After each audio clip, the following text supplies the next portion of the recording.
Black Star Network is here. Hold no punches. I'm real revolutionary right now. Support this man, Black Media. He makes sure that our stories are told. I Thank you for being the voice of Black America, Roland. Stay black. I love y'all. All momentum we have now, we have to keep this going. The video looks phenomenal. See, there's a difference between Black Star Network and Black-owned media and something like CNN. You can't be Black-owned media and be scared. It's time to be smart. Bring your eyeballs home. You dig?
Today is Thursday, March 16th, 2023. Coming up on Roland Martin Unfiltered, streaming live on the Black Star Network. He's the third African-American governor elected since Reconstruction. We'll be chatting with Governor Wes Moore of Maryland. The Texas Education Agency has taken over the Houston Independent School District. Black elected officials are not happy about that at all. We'll discuss all that and more today on the 196th anniversary of the founding of the first Black newspaper, Freedom's Journal. It is time to bring the funk on Roland Martin Unfiltered. Let's go. He's got it. Whatever the biz, he's on it. Whatever it is, he's got the scoop, the fact, the find. And when it breaks, he's right on time and it's rolling. Best believe he's knowing. Putting it down from sports to news to politics. With entertainment just for kicks, he's rolling. It's on go, roll, roll, y'all. It's Roland Martin, yeah.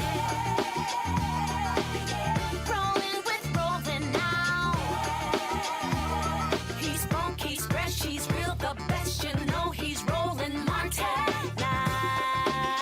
straight to me.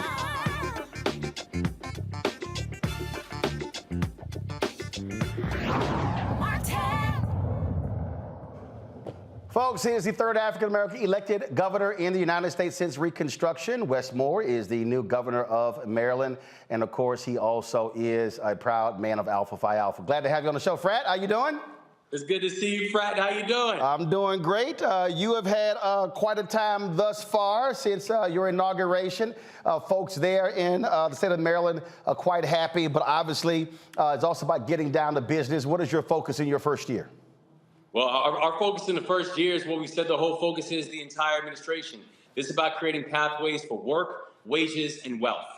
How are we making sure that all families have an opportunity to be able to have employment that pays them a fair wage and that allows them to create generational wealth for them and their families? And I think you've seen from the very first days of our administration, that has been the push, whether it has been being able to enhance options for people to be able to enter into the workforce, being able to create a service year option for all high school graduates to have a year of service to the state of Maryland, making sure we're pushing for a $15 minimum wage and ensuring that people are not working, in some cases working multiple jobs and still living below a poverty line, and then also focusing on things like educational supports, business supports, being able to address the 8-to-1 racial wealth gap. This is about work, wages, and wealth, and that's going to be the push of our administration. One of the things that I have often talked about also is that the need to expand contracts, African Americans being able to be a part of the economic advancement in this country, and all too often we have not seen that.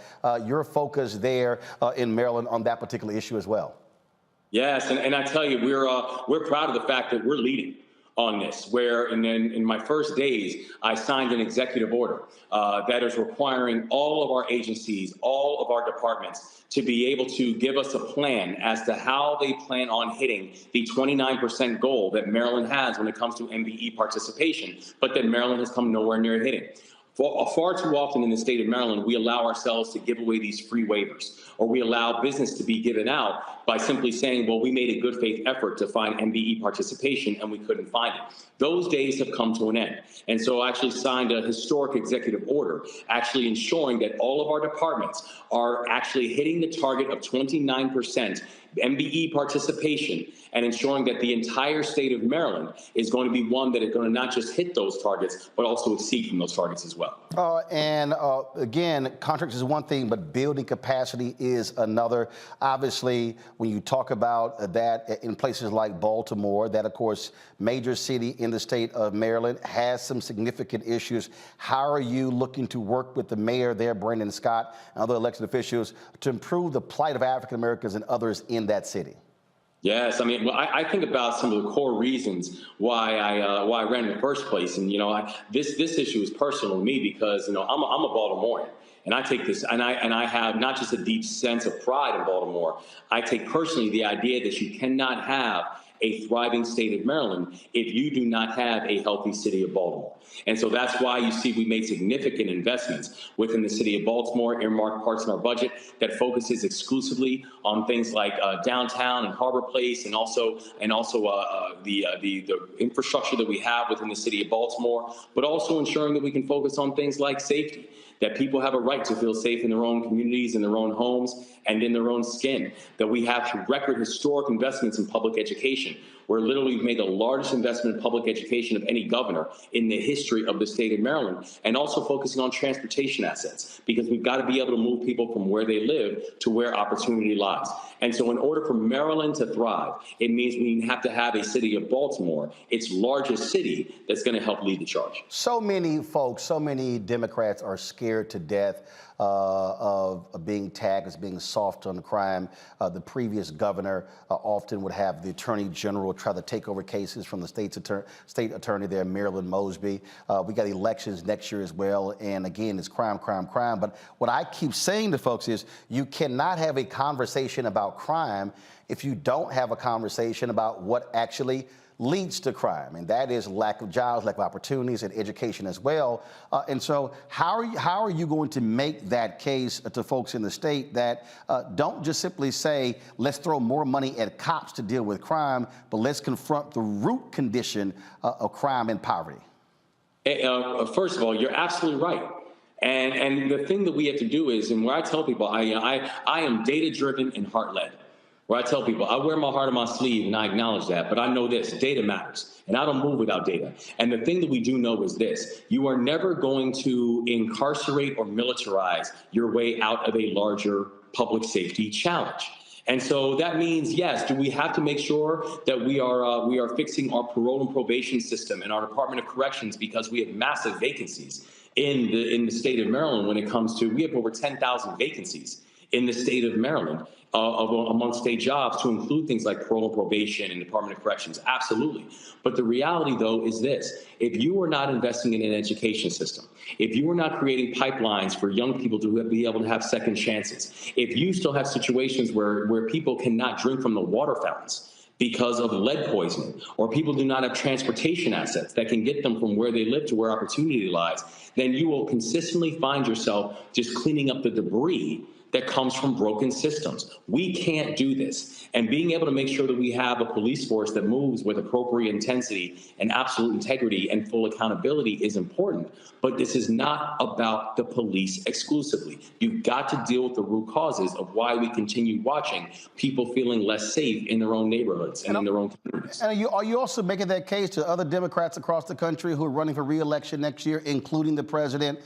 Because again, in my estimation, it's so much, they're so scared to death of the phrase defund the police, when what really people are talking about is, how do you reimagine policing? How do you put resources into mental health? How do you deal with cases like that? How do you also get officers to stop beating folks? That's also costing cities millions and millions and millions of dollars that are going to waste because of police brutality. And I think what we have to do, and what we're doing here in Maryland, is we're leading by example. And we're showing folks that, we have been offered a bunch of false choices. And we've been offered a bunch of false choices that simply tells us that it's one way or the other. And so what we've shown here in the state of Maryland is that we can actually support and make sure that local law enforcement are getting the training and the recruiting that they need. It's part of the reason why we put forth $122 million in supporting the training and the mechanisms for local law enforcement. But at the same time, we have to address the fact that Maryland incarcerates more black boys between the ages of 18 and 25 than anywhere else in this country. Number 2 is Mississippi. But it's not a choice. We have to be able to do both. And that's the thing that we want to be able to push in on and how we're going to lead by example here in the state of Maryland, that yes, we want to make sure that we're supporting local communities and ensuring that law enforcement we're recruiting proper and well-trained and ethical and transparent law enforcement, and at the same time knowing that our solution is never going to be just lock up more children. That's not going to be the answer. Education. We got a couple of minutes left. I know you have to go. We do want to deal with education. The governor, after repeated pressure and the legislature overruling him, Governor Hogan was overruled, signed the historic settlement for HBCUs, money that they were owed, but you also still have to deal with future investment. So let's talk about your education priorities from HBCUs, but then also, of course, K through 12, because really the colleges are at the end of the line. What happens K through 12 is really critically important when it comes to your future workforce. That's exactly right. And you're right. I mean, we're coming from a situation here in the state of Maryland where HBCUs had to sue the state in order to get money that was owed to them. And so if you look at our budget, in our first proposed budget, we invested, and I made a historic investment of $421 million going towards Maryland's HBCUs, a historic number. But in addition to that, you're absolutely right. We made a historic investment in our K-12 public education system, because for everything that we're looking to accomplish, it's going to be because education is going to help to lead the way. And when you think about the type of assets that we have here in the state of Maryland, the fact that we have 4 of the top HBCUs in America here in the state of Maryland, every single pipeline that we're looking to fill, from nursing to education to cyber technology to life sciences, the genius of our state is being produced in our HBCUs and our K-12 system every single day. But if we're not investing in that, that genius will never show itself. And so that's why you've seen we have made it unparalleled investments in ensuring that our students and our children are on the proper pathway to work, wages, and wealth. Indeed. Well, Governor Moore, glad to have you on the show. Look forward to having you back. And good luck with a very tough job. It's not easy being in the top spot, but I think you were trained appropriately for it. Yes, sir. You know I was. You know I was. God bless you. I appreciate it, Frat. Take care. Take care. All right, folks, got to go to a break. We'll be back right here, Roland Martin Unfiltered on the Black Star Network. Coming up on the next Black Table, a conversation with Professor Howard W. French on his new book, Born in Blackness, covering 600 years of global African history and helping us understand how the world we know today is a gift from Black people. There could have been no West without Africa and Africa. That's on the next Black Table with me, Greg Carr, only on the Black Star Network. Hatred on the streets, a horrific scene, a white nationalist rally that descended into deadly violence. White people are losing their damn minds. As an angry pro-Trump mob storms the U.S. Capitol, we've seen shooting. We're about to see the rise of what I call white minority resistance. We have seen white folks in this country who simply cannot tolerate black folks voting. I think what we're seeing is the inevitable result of violent denial. This is part of American history. Every time that people of color have made progress, whether real or symbolic, there has been what Carol Anderson at Emory University calls white rage as a backlash. This is the rise of the Proud Boys and the Boogaloo Boys. America, there's going to be more of this. Here's all the Proud Boys, guys. This country is getting increasingly racist in its behaviors and its attitudes because of the fear of white people. The fear that they're taking our jobs, they're taking our resources, they're taking our women. This is white fear.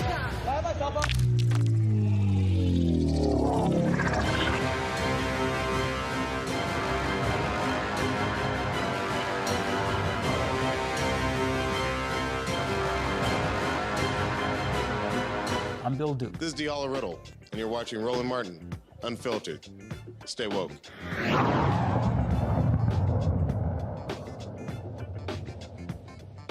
All right, folks, I want to bring my panel right now. Glad to have them here. Reese Colbert, host of the Reese Colbert Show. Crystal Knight, she's a Democratic strategist, and will be joined by Greg Carr, Department of African American Studies at Howard University. Reese, I'll start with you. The job, again, the top job of governor, huge responsibility. Governor Wes Moore is now, folks are calling him, the next star. And I always say this all the time. And it's not just about him, it's about anybody. I say, let them do their job first before folks start trying to anoint them for the next job. Okay? There were people, he hadn't even been inaugurated yet, and folks were saying, he should run for president in 2024. I was like, y'all, will y'all breathe? You kind of got to get inaugurated first. And that's all, and that's the advice that I would give any African American who's elected to a new job. Don't fall for the media hype of you're the next star. Focus on the job and then build from there. That is true, but I will say that Governor Wes Moore is a superstar. I think that he is incredibly dynamic, incredibly charismatic, but most importantly, he has his head in the right place when it comes to policy. And what we're seeing in Maryland is what happens when you have Democrats in control of both the legislature and the executive branch, in terms of the appointments that he's made and with the emphasis on diversity, and in terms of working with the Democratic legislature to undo a lot of the damage that Governor Larry Hogan did. I mean, he got a lot of credit for being a never Trumper and for being on the moderate side when you compare him to the likes of a Tate Reeves or Greg Abbott. But the reality was that he was an obstructionist to a lot of the more progressive things that that the Democratic legislature tried to do. So I think with Governor Moore in charge, and then we have Anthony Brown as the Attorney General, and we have a number of people in really high positions that I think are going to turn Maryland into a state to really watch in terms of being on the forefront of progressive values on the East Coast. Crystal, the reason I make that point about just sort of tempering expectations is because, again, if people get so locked into the media hype and not on, give a perfect example. Arthur Davis. Oh my God, all of these people were saying he was going to be the next Obama. Well, what ended up happening? He runs for governor, he loses, he screws over Obama, supports Mitt Romney, bounces back as a Republican, Democrat, and where is he right now?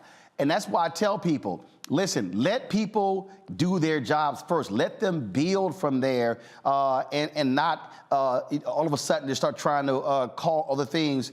Let him be the governor of Maryland. And guess what? When he kills it, then it's, all right, you know, what's next? And so that's just one of the things that I'm just always want to caution people on, because media jumps out there real quick in trying to label folks, and then they don't let them do the work.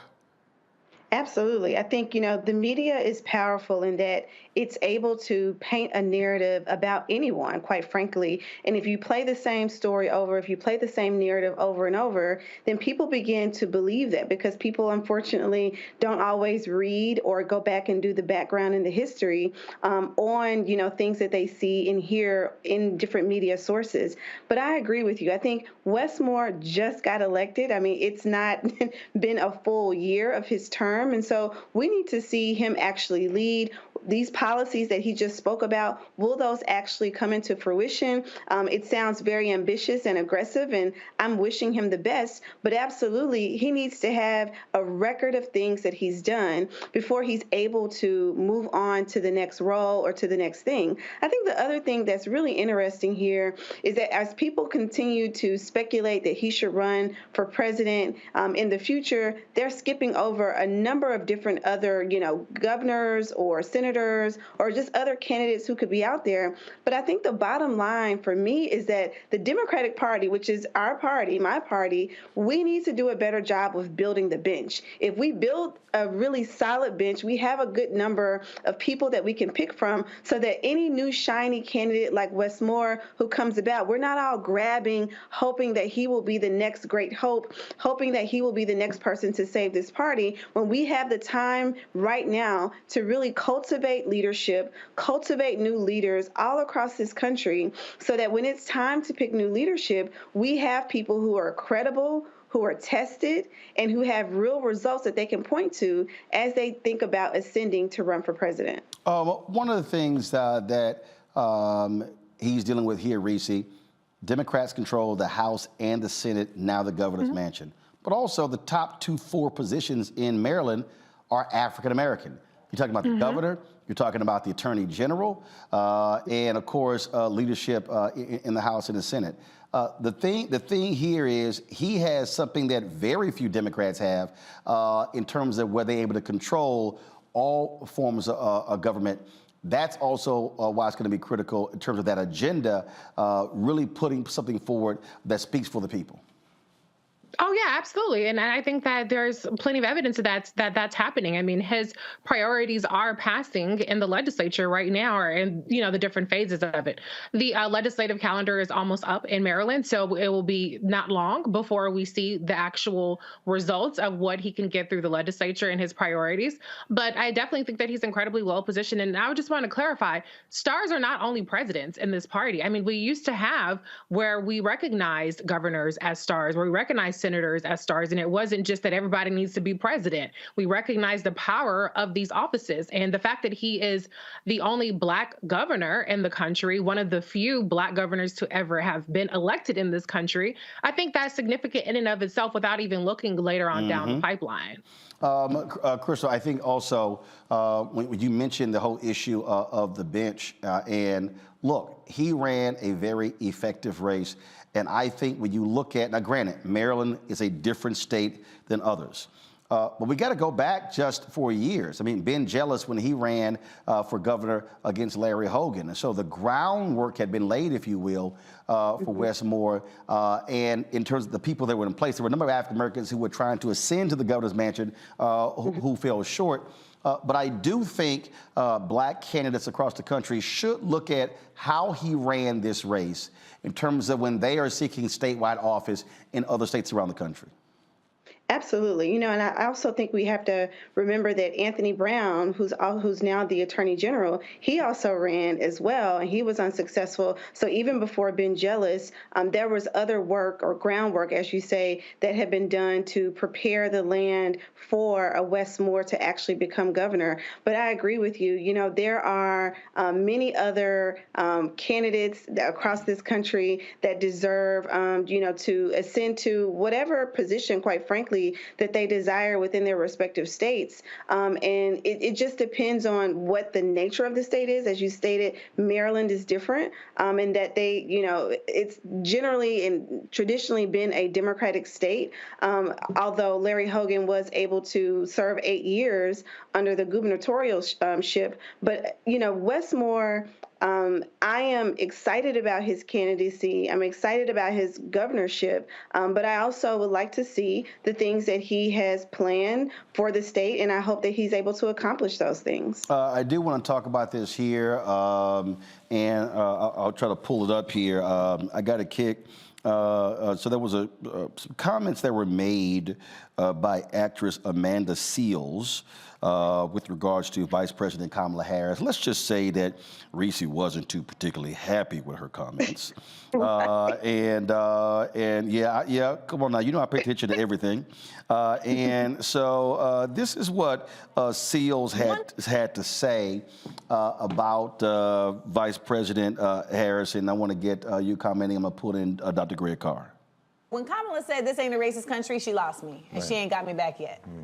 We have a country that was 1,000% built on the foundation of racism that now legislators are trying to pretend didn't happen and are getting that through and doing it on an education level and on a DEI level. You cannot, as the second in line to the highest form of office in this country, you can't get in there in that position and then make such an egregiously false statement.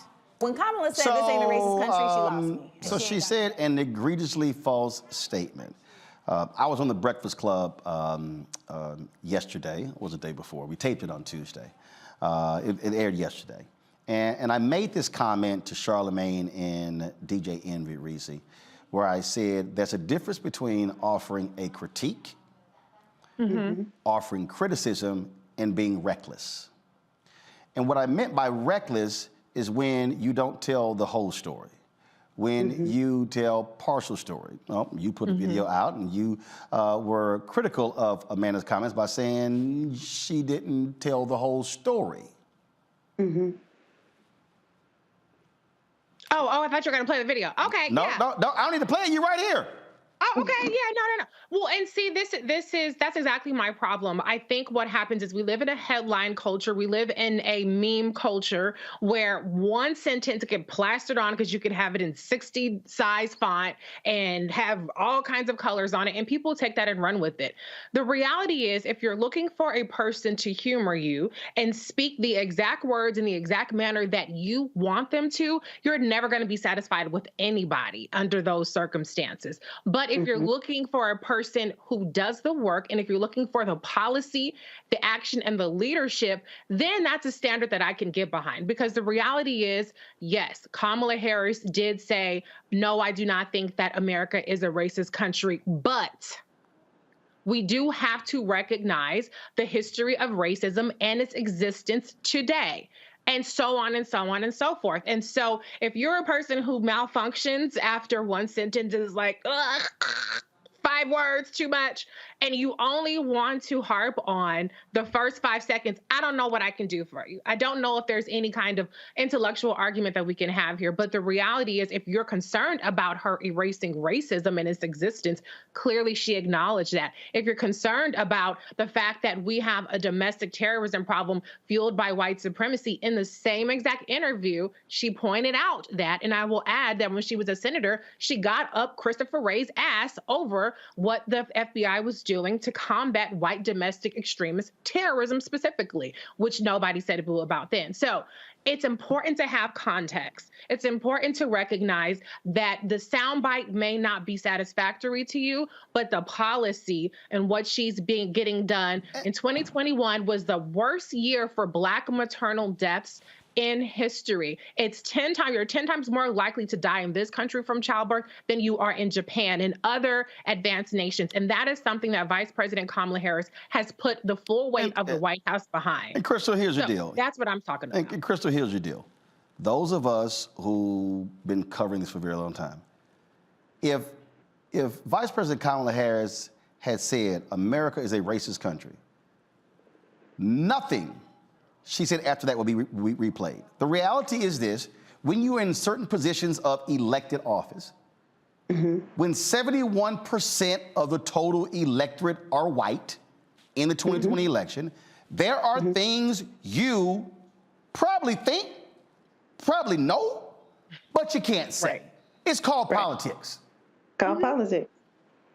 I totally agree. And Amanda Seales knows this. And I don't understand this whole Kamala Harris hate train. There's been several articles that have come out, and even Donna Brazile wrote something in the New York Times just this week about really understanding the position of power that the vice president is in and her ability to do things and get things done, but also the positioning for 2024. If we're really serious about reelecting President Biden and Vice President Harris, then having these kinds of comments going on these, talk shows or podcasts or whatever you want to call them, and making these kind of just blanket statements, they're not helpful. They're not helpful to the cause at large. And I'm so thankful for Reese, and I commented on her post, and I shared it as well, about really calling out just incorrect, commentary. And listen, everyone is a commentary. I mean, everyone is a pundit these days. Everyone is able, because they have a cell phone, to really share their personal opinion about a number of topics. But what we're not all entitled to are the truth. We're not all entitled to the facts as they are. So I appreciate this rebuttal in which every single thing that she said, Reese was able to go back, find video, archive video, and really refute those claims and those statements. But unfortunately, I'm just not surprised that this is coming from Amanda. She's done this before, and unfortunately, she'll do it again. See, this is why, Greg, I have, and again, in a previous interview when I was on the Breakfast Club, I said this. When I said, respect this. You have to respect the microphone. You have to understand, when you are the host of a show, I don't give a damn who comes on, that there are people who are listening to you, they're listening to a guest, and they don't have access to the same facts. They don't have access to the data.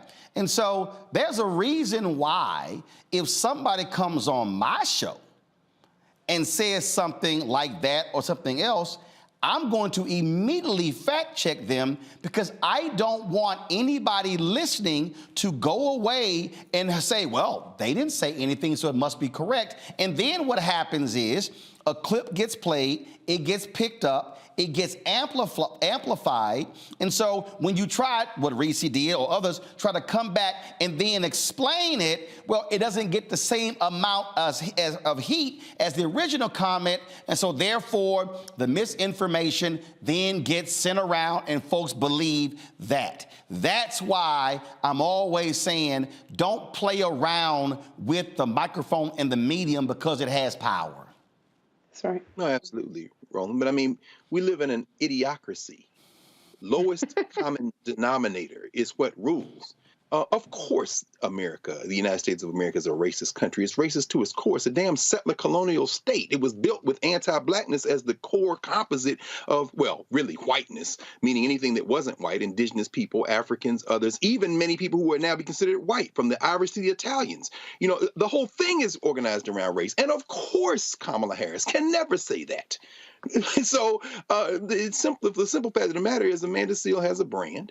That brand is competing with a brand like Brother Leonard McKelvey, who named himself after someone who actually was over the Holy Roman Empire. Although if you put a gun to the head of every one of his listeners, they would all have their brains blown out if you asked them to explain the provenance of the phrase Charlemagne the God. But at any rate, when you go in a space like that, Roland, you have to balance. And you, again, conducted a class. And Reese, thank you again for walking through the facts. I agree with what Crystal said, laying out the facts. But when you go in a space like that, you know that the listeners could give a damn about facts. They're there for branding, they're there for entertainment, they're there for the gloss.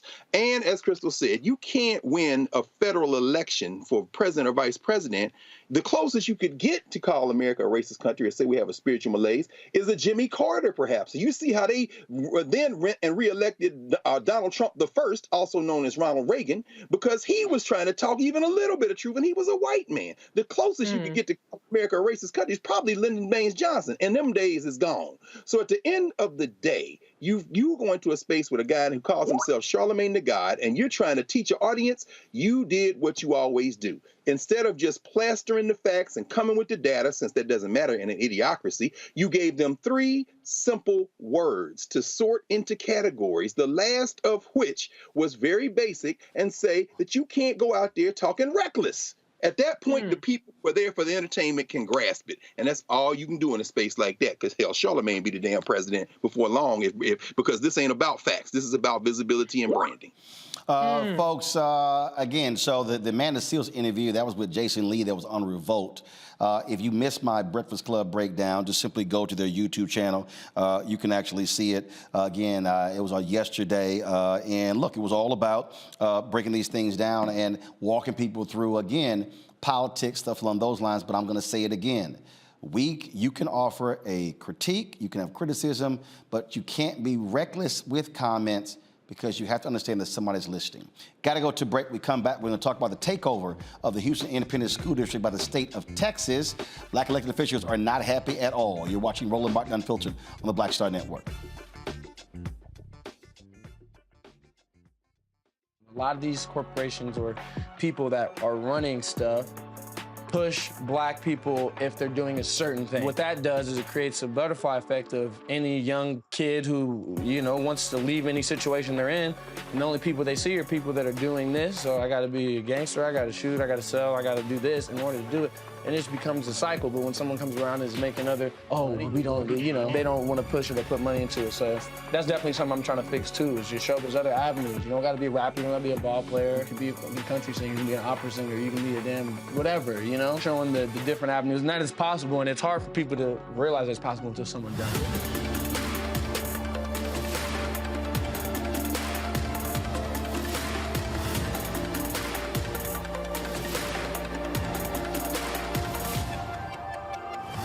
On the next A Balanced Life with me, Dr. Jackie, Re-Entry Anxiety. A lot of us are having trouble transitioning in this post-pandemic society and don't even realize it. We are literally stuck between 2 worlds, in purgatory. How to get out of purgatory and regain your footing and balance. What emotions they're feeling and being able to label them, because as soon as you label an emotion, it's easier to self-regulate. It's easier to manage that emotion. The next, A Balanced Life on Black Star Network. I'm Deborah Owens, America's Wealth Coach, and my new show, Get Wealthy, focuses on the things that your financial advisor and bank isn't telling you, but you absolutely need to know. So watch Get Wealthy on the Black Star Network.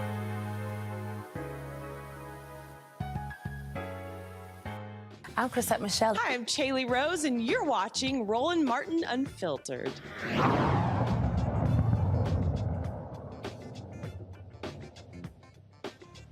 Folks, the Texas Education Agency is now taking over the Houston Independent School District, which means they will be running all of the district's affairs, replacing the school superintendent, putting monitors in place of the Houston Independent School District Board. This has been talked about for a number of years, and the trigger was pulled this week. Black elected officials are not happy about that. Mayor Sylvester Turner and others have spoken out against it. My next guest, Representative Jarvis Johnson, also is one of those folks as well. Glad to have you back on the show. Here's the thing here, Jarvis, that a lot of people who are not aware. First of all, this thing had been building for quite some time. Many people are saying, oh, this is Governor Greg Abbott taking it over.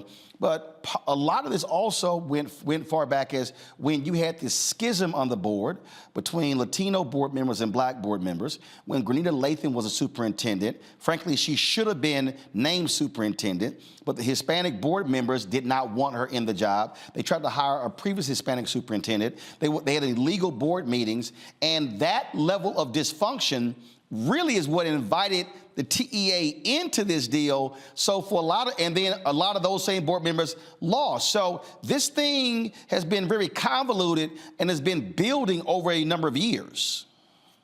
Well, that is very true. But while there has been a rift between board members, and while there have been problems with the board, I will say this: that board was duly elected by the people of the state of Texas, and because of the city of Houston, and because they were duly elected, it is the responsibility of those voters to then vote them out. And I think that is exactly what happened when they realized the mistake that was made, and so changes were made. But since then, before then, the governor didn't have a problem. And since then, the governor didn't have a problem. But now this year, the governor has a problem. And the governor wants to use this opportunity to push his agenda to create vouchers and to destroy public education in the state of Texas. So what then is next? Because obviously, you're talking about a district that's majority black and brown. And now we're talking about complete control. Also, this board was talking about a bond election coming up soon as well. But other districts have been taken over. The Wilmer Hutchins School District years ago was taken over, no longer even exists in the Dallas area because of just rampant board dysfunction and academics there as well. The board, TEA taking over a board has never been effective, ever. It has never worked. And currently right now, HISD has a B+ rating, has no financial problems, has no fraud involved. The school that actually triggered this takeover was Phyllis Wheatley High School.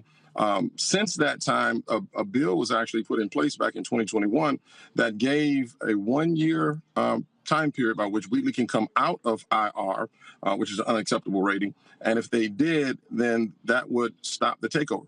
Well, Wheatley did that. They came out, they have a C+ rating. And have done everything that they're supposed to do. TEA is proposing to take over HISD at the end of the year, which means there's a whole nother year of grading that will come out. And we obviously anticipate the schools doing well again. So the question has to be, what are you taking over and for what purpose? Because if you're saying that you're here for the protection of the students of HISD, well, the school is doing well. It's a B+ rated school, and when the school district, and when you look at HISD versus all of the other larger school districts, HISD does better than all of the other major larger districts in the state. So the question has to be, what are you trying to do? And the answer is only simple. This is used as a scapegoat, and this is used as a test dummy for vouchers. This is used to make sure that they continue to attack Harris County, continue to attack the city of Houston, which are all democratically led city and ISD as well as county. So this is nothing more than a simple usurp of government, usurp of law by simply saying we're going to do what we want to do. And yesterday, and I will quote Mike Morath, who happens to be your frat brother, I digress, but I will say this. He said the law is different when it comes to Houston. And I asked for an explanation, but there was no explanation given. That's the problem with the state of Texas. They usurp the law. They're creating different laws for different people.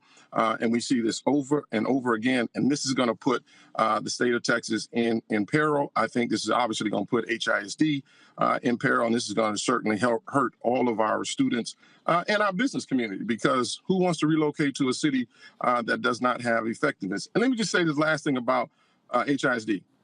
Superintendent House, that has gotten here a little over a year ago, was nominated as Superintendent of the Year, not in Texas, but the entire United States, because of the turnaround that he has put in place for HISD, taking 50 schools from a D rating to a C or above rating. And of those schools, we only have 7 schools that are in unacceptable rating at this time. That's a tremendous turnaround. And so they're on the right track. But the state of Texas wants to come in, TEA wants to come in and totally tear it down. And then they're going to point the finger and say, see, I told you Democrats don't know what they're doing. And now they're coming back to us and saying, well, who do you want to nominate to be on for board of managers? And again, these board of managers don't have to have any experience, don't have to have any knowledge, don't have to be involved or engaged. just simply be donors or political operatives for the Republican Party. So in terms of, okay, so they're going to then take it over. Then what is now then going to be the response of Black elected folks there in Houston? What is going to be the response of parents? How are people going to be engaged? Because again, if they're doing it, then there has to be a counter response to it. The counter response that I have said to all of my constituents, that I have said to the Texas Legislative Black Caucus, that we have to ask we have to have meetings with our parents, with our students, with our business community to all stand tall. Because at the end of the day, without a plan, because there is no plan, there's been no mention of what will be done in the event that this takeover happens. There is not one plan that says this is what we're going to do. And so I'm asking and I'm demanding parents ask the question. And if that is the case, then they must stand tall and stand strong and stand on the line and say, I can't go to school unless, and I think this has to be across the board, I can't go to school unless I know what's happening. Teachers are worried. We're already in a position where we're losing teachers at an unusual rate. Teachers are so uncertain. The administration is uncertain. The police department is uncertain. And so we have to demand, and I think the only way we have to demand is that we stand on the line and say there won't be any school. There won't be much learning going on unless they give a true plan for what is going to be done with this school. The school is already on, the district is already on the right trajectory. And so there shouldn't be any interruption in that. But unfortunately, there is. I've talked with Retha Thomas with HISD, which is the custodial workers, bus drivers, and so forth and so on. They're ready to stand up. We're talking with the teachers. Teachers really want to stand up, but unfortunately, the state of Texas law prohibits them from boycotting or standing up the way they want to. But that doesn't stop them from wanting to do what I think is necessary to protect their jobs. And I've met with a lot of parents, and they're also saying the same thing, that it is time that they do something about this, because they can't just sit by and watch as their children are doing better and watch the school district fall apart. So I think you're going to see a mass exodus versus people wanting to stand and for the uncertainty of what's going to happen to HISD. All right. But I think that's by design.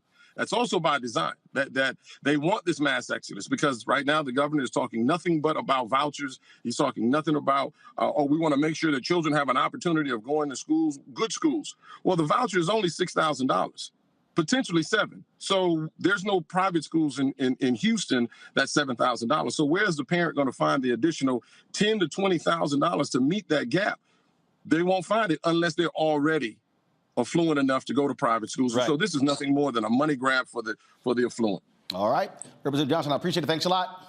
Thank you, brother. This point right here, Crystal, is what I've been sounding the alarm of this show, not just with this, but also Moms for Liberty, winning school board seats all across the South, taking over those school boards, firing superintendents. When we are asleep at the wheel in school board races, we don't understand the power of who controls curriculum, who's controlling hiring, who's controlling these bond elections. People love spending so much time on the presidential or U.S. Senate race, but that school board is just as important.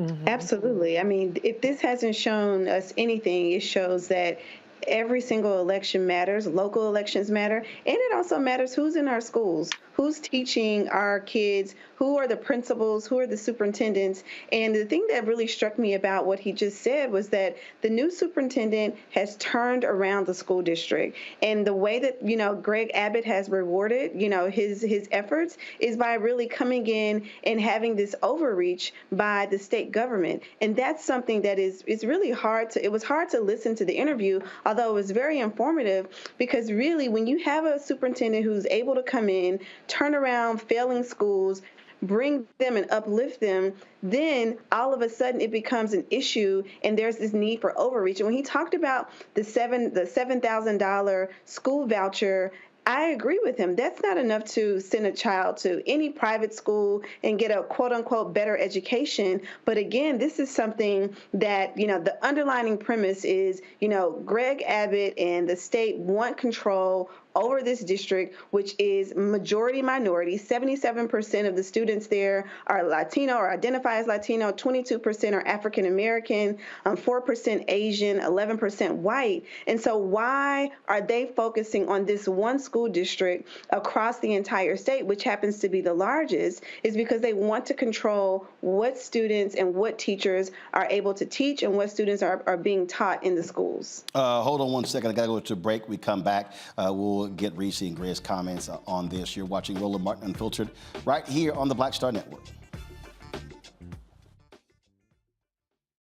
Hatred on the streets, a horrific scene, a white nationalist rally that descended into deadly violence. White people are losing their damn minds. As an angry pro-Trump mob storms the U.S. Capitol, we've seen shooting. We're about to see the rise of what I call white minority resistance. We have seen white folks in this country who simply cannot tolerate black folks voting. I think what we're seeing is the inevitable result of violent denial. This is part of American history. Every time that people of color have made progress, whether real or symbolic, there has been what Carol Anderson at Emory University calls white rage as a backlash. This is the rise of the Proud Boys and the Boogaloo Boys. America, there's going to be more of this. Here's all the Proud Boys, guys. This country is getting increasingly racist in its behaviors and its attitudes because of the fear of white people. The fear that they're taking our jobs, they're taking our resources, they're taking our women. This is white fear.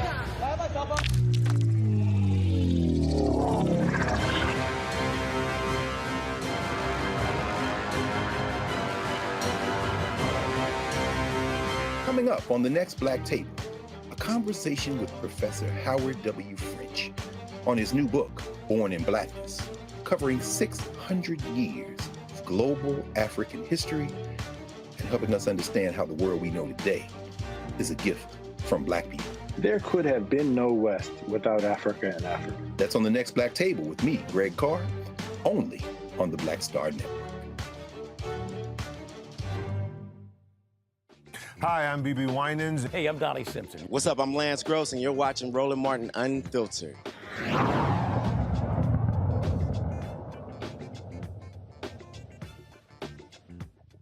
Welcome back to Roland Martin Unfiltered. If you're watching on YouTube, be sure to hit that like button, folks, as you're watching the show.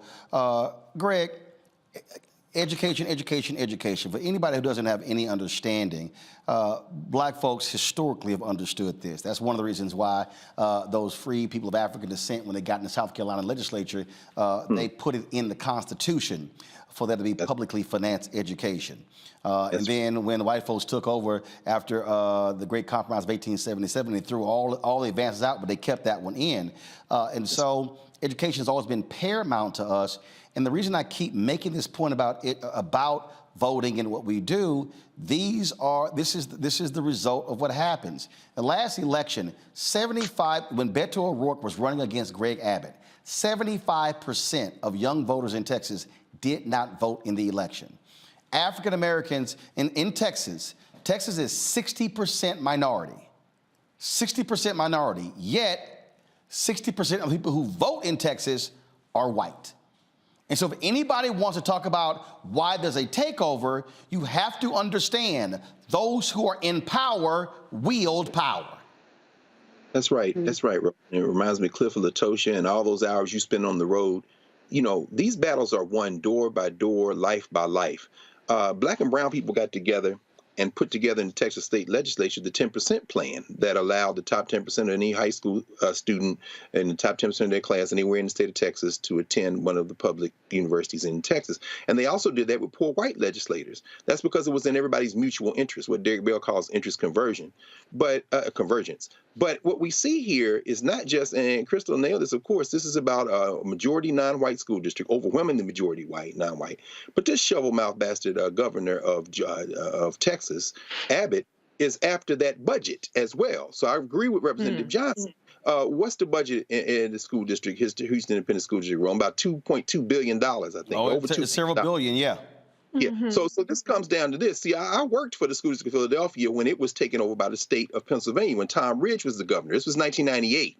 and they engaged in a game of chicken with the mayor of Philadelphia at the time, John Street, a black man, and the soft takeover was something called the School Reform Commission.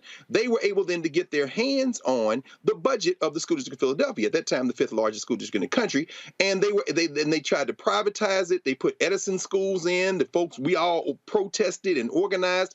Jersey City, I think, was taken over by the state of New Jersey back in 1989. It just got control back in 2017. So it does happen, but I'll end with this. It's really disaster capitalism. Paul Vallis was running for mayor of Chicago. He went down to New Orleans in 2007 because after Katrina, they turned the whole city of New Orleans school district into a charter school district. And that's when you can get at who buys the toilet paper, who puts the light bulbs in, who's got the budgets. This is a grab for the budget of the school district of Houston. And it is made easier, as Crystal said, because those children are other people's children. But make no mistake about it, these white boys after the money. Crystal? I'm sorry, Reese. I'm sorry, Reese. You know, what I'm also thinking about, too, is connecting the dots between the Republican power grabs around the country. If we look at what's happening with Tate Reeves down in there, Mississippi, trying to take over the courts for Jackson, also obstructing federal money going to fix the lead water issue in Jackson. When we look at Brian Kemp in Georgia trying to take the airport away from the city of Atlanta, if we look across the country, what we're seeing is Republicans trying to strip away the power and the Democratic enclaves of these Republican trifecta states. And so this is just a sample of what we have to look forward to as long as the Republicans have power and as long as they understand that as soon as Democrats exercise the capacity they have to vote, that they're going to be out on their ass. They're going to try to see how much they can get away with, how much they can peel away from the Democrats in the state, and then how they can take this nationwide. So I think that people should really be paying attention to how these Republicans are wielding power at the state level, but particularly how they're trying to strip your power away from you at the local level. And again, I'm gonna keep saying this. And again, I don't understand why people are not getting it. When we are not maximizing our voting numbers, we are putting our fate in somebody else's hands. We cannot continue in these elections voting at 38, 40, 42, 45, 48%. I don't have much time left, but Crystal, and I keep saying this, I kept saying this on the Breakfast Club, if we are voting at 60, 65, 70, and 75% of our registered voters, we will be sweeping elections statewide. Absolutely. We, every single advocacy group, organization, anyone who just cares about democracy or the Black electorate, for that matter, needs to really impress upon voters why their vote matters. So many people, and I've heard this throughout the 2020 election cycle, and even now, there are so many people in this country who just don't vote. And then when things like this happen, then they're like, oh, shoulda, coulda, woulda, I don't understand, this is what they do. You hear these, the rhetoric, the talking points about why people don't vote, because they don't feel that people who are in elected office have their best interest in mind. But absolutely, in a city or in a county like Harris County, where 77% of the children that go to attend those school districts are minority, really it's over 77%, it's more like 80-something%. There should be that many people voting. And I wish I had the perfect answer on how we increase the amounts of people who vote. But until these kinds of things continue to happen more, I don't know that people will really realize that this is something that is systematically designed. The less you vote, the less power you have. And the more that we see white people voting, the more power that we're really just giving away to them to make these kind of crazy and drastic decisions. And again, before I go, folks, again, quickly go to my iPad. Voting turnout for Black people in North Carolina was up 4% in 2020. It was 68%. Here was the problem, folks. In 2018, Sherry Beasley lost the Chief Supreme Court Justice seat by 400 votes. 400 votes. Now, why does that matter? Democrats could have had a 6-1 majority on the state Supreme Court. She loses, they had a 4-3 majority. In 2022, there was an election, Democrat lost. Republicans now have regained control of the state Supreme Court. 6 months ago, the Supreme Court made a couple of rulings on racial voter IDs and racial gerrymandering. Now the Republicans now control it. They're going to rehear those cases. So, folks, again, 400 votes. If she had won 400 votes, so go back to it. It says black voter turnout was up 4%, which means it was 64% in 2016, 68%. But if it wasn't 64% in 2018, she wins. It's a different ball game. I just keep telling folks that's the way this whole thing goes. We have a shortened show because I am actually headed over to the Black Women's Roundtable, their conference there. I'm going to be in conversation with Melanie Campbell in 30 minutes, and so I'm headed over there now.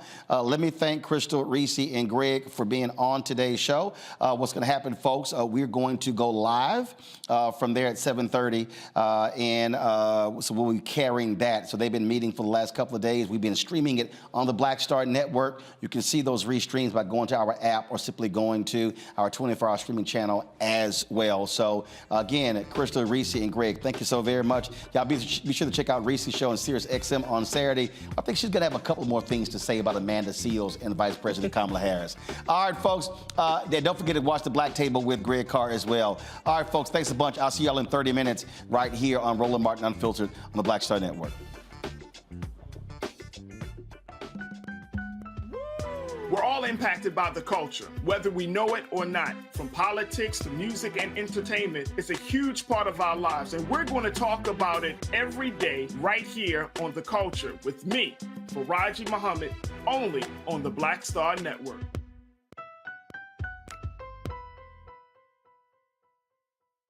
A lot of these corporations or people that are running stuff push black people if they're doing a certain thing. What that does is it creates a butterfly effect of any young kid who, wants to leave any situation they're in, and the only people they see are people that are doing this. So I gotta be a gangster, I gotta shoot, I gotta sell, I gotta do this in order to do it.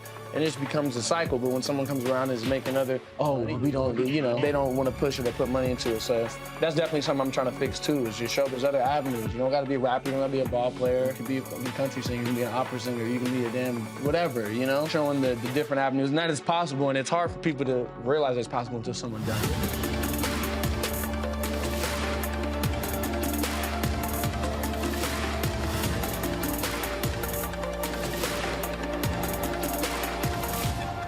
When you talk about blackness and what happens in black culture, we're about covering these things that matter to us, speaking to our issues and concerns. This is a genuine people-powered movement. There's a lot of stuff that we're not getting. You get it, and you spread the word. We wish to plead our own cause.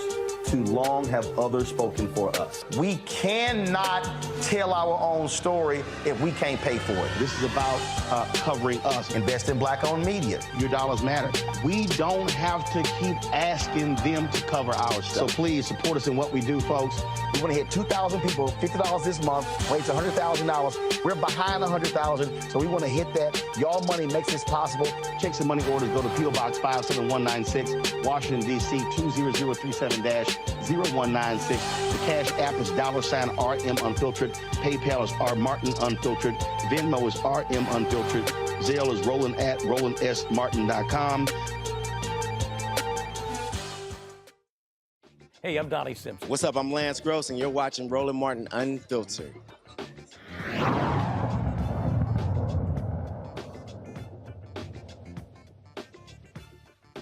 The family of former NFL cornerback Stanley Wilson Jr. believes law enforcement beat him before he died at a California mental hospital.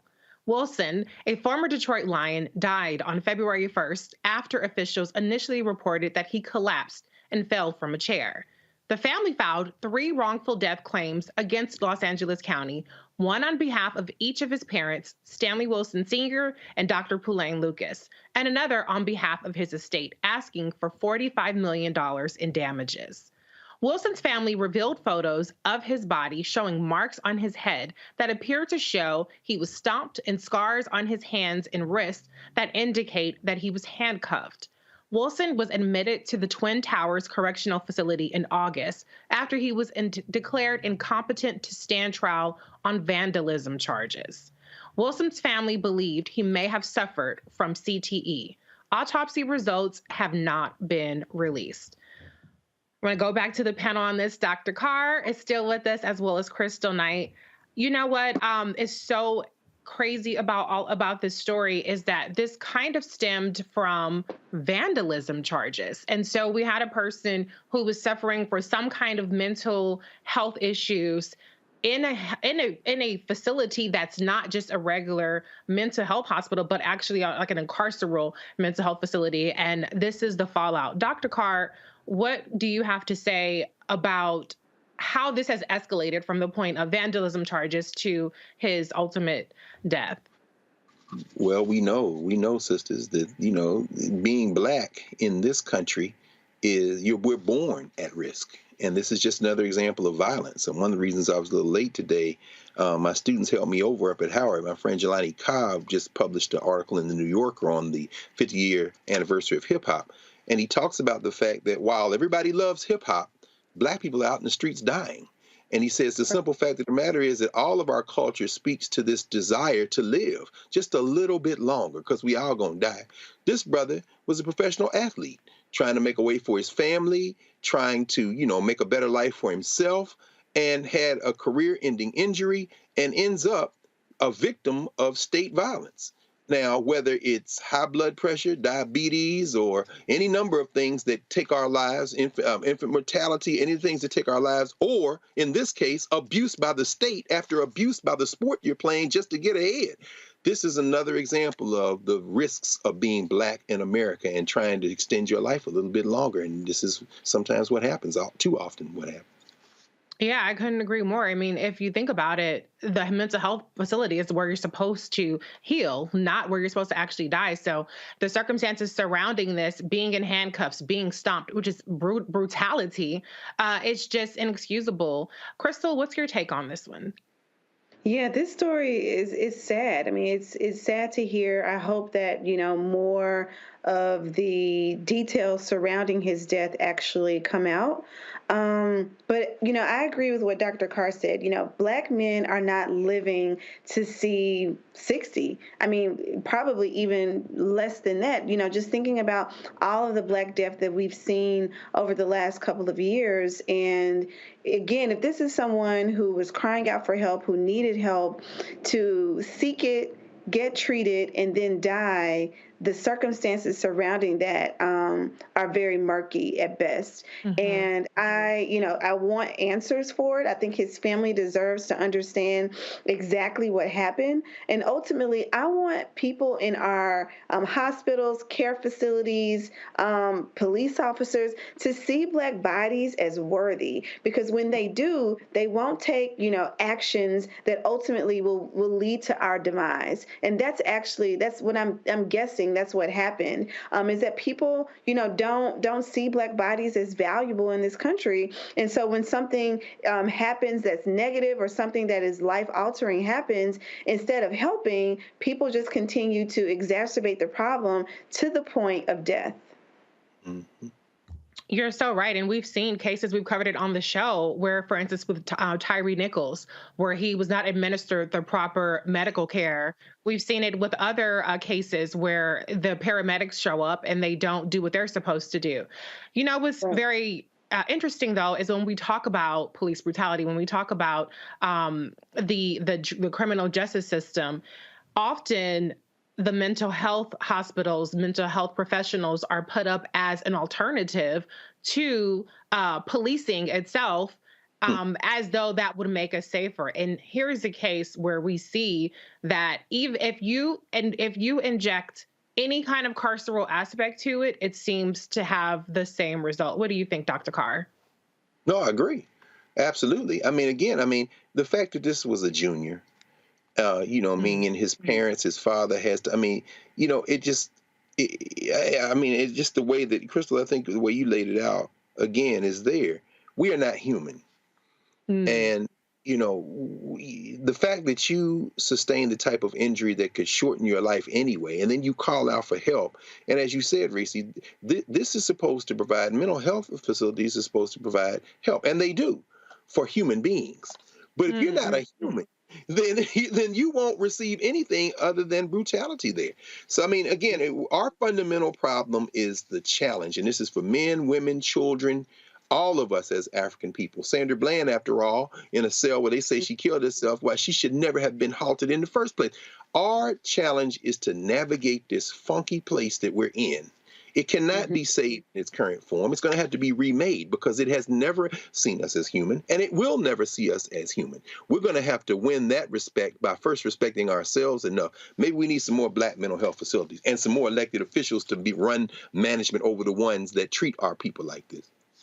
Right, right. Well, we have to go to a break in a second, but one thing I just want to say is what's interesting is the CTE aspect. And so an autopsy has not been performed yet. I'm interested to see when that is performed, if that played any kind of role in it. But we have to take a break. We'll be right back with more Roland Martin Unfiltered here on the Black Star Network.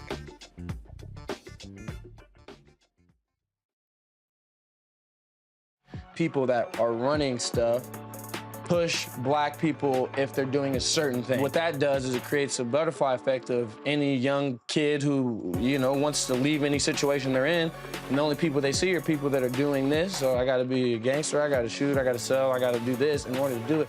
And it just becomes a cycle. But when someone comes around and is making other, we don't, you know, they don't want to push it or put money into it. So that's definitely something I'm trying to fix too, is just show there's other avenues. You don't gotta be a rapper, you don't gotta be a ball player, you can be a country singer, you can be an opera singer, you can be a damn whatever, you know? Showing the different avenues, and that is possible, and it's hard for people to realize it's possible until someone does it.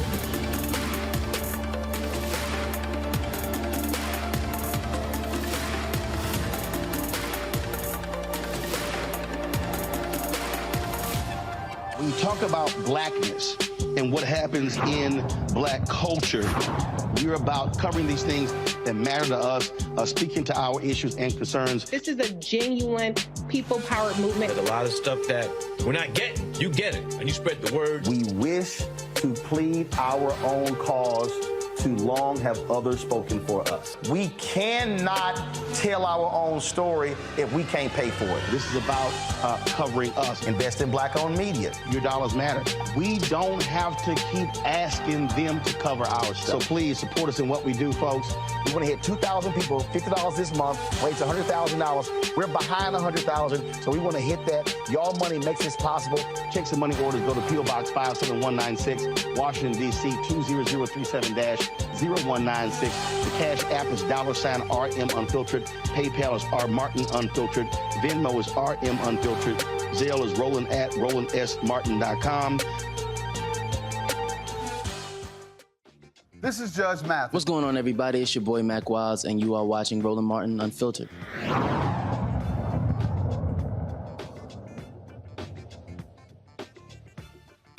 A former activist is blasting San Francisco's reparations plan as gaslighting Black Americans.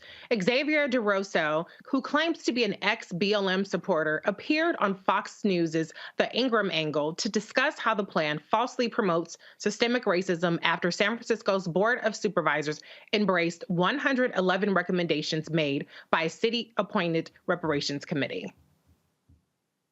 Now is Xavier DeRosso, a former BLM activist turned PragerU personality. Xavier, great to see you tonight. You have an interesting perspective on this debate. Explain. Yes, I think it's important that, first of all, we call this exactly what it is. This is 111 ways to gaslight Black Americans into thinking that we need to be dependent on a system of handouts in order to be successful. Black Americans have been indoctrinated with these lies for far too long, and I used to fall for the lies until I took a deep dive into the videos on PragerU.com and realized how easily debunked these fraudulent narratives surrounding systemic racism actually are. The plan included lump sum payments of $5 million to every eligible Black citizen, guaranteed incomes of $97,000 per year for 250 years, elimination of personal debt and tax burdens, and homes for just $1. The San Francisco Reparations Committee will continue to deliberate recommendations. Its final report is due to the legislature on July 1st. Now, I have thoughts about this program, these recommendations. First of all, financially, I just don't even see how it's feasible at all. So I would tend to agree with the idea of gaslighting in the sense that it's probably never going to happen. But Xavier made a quite different point. Dr. Carr, what is your take on this reparations plan? Well, we can start with Dennis Prager's scam, also known as Prager University, an unaccredited place that shows videos. And so I think that anything after that, as soon as she had announced him and identified him as affiliated with Prager University, the next thing should have been, as he started talking.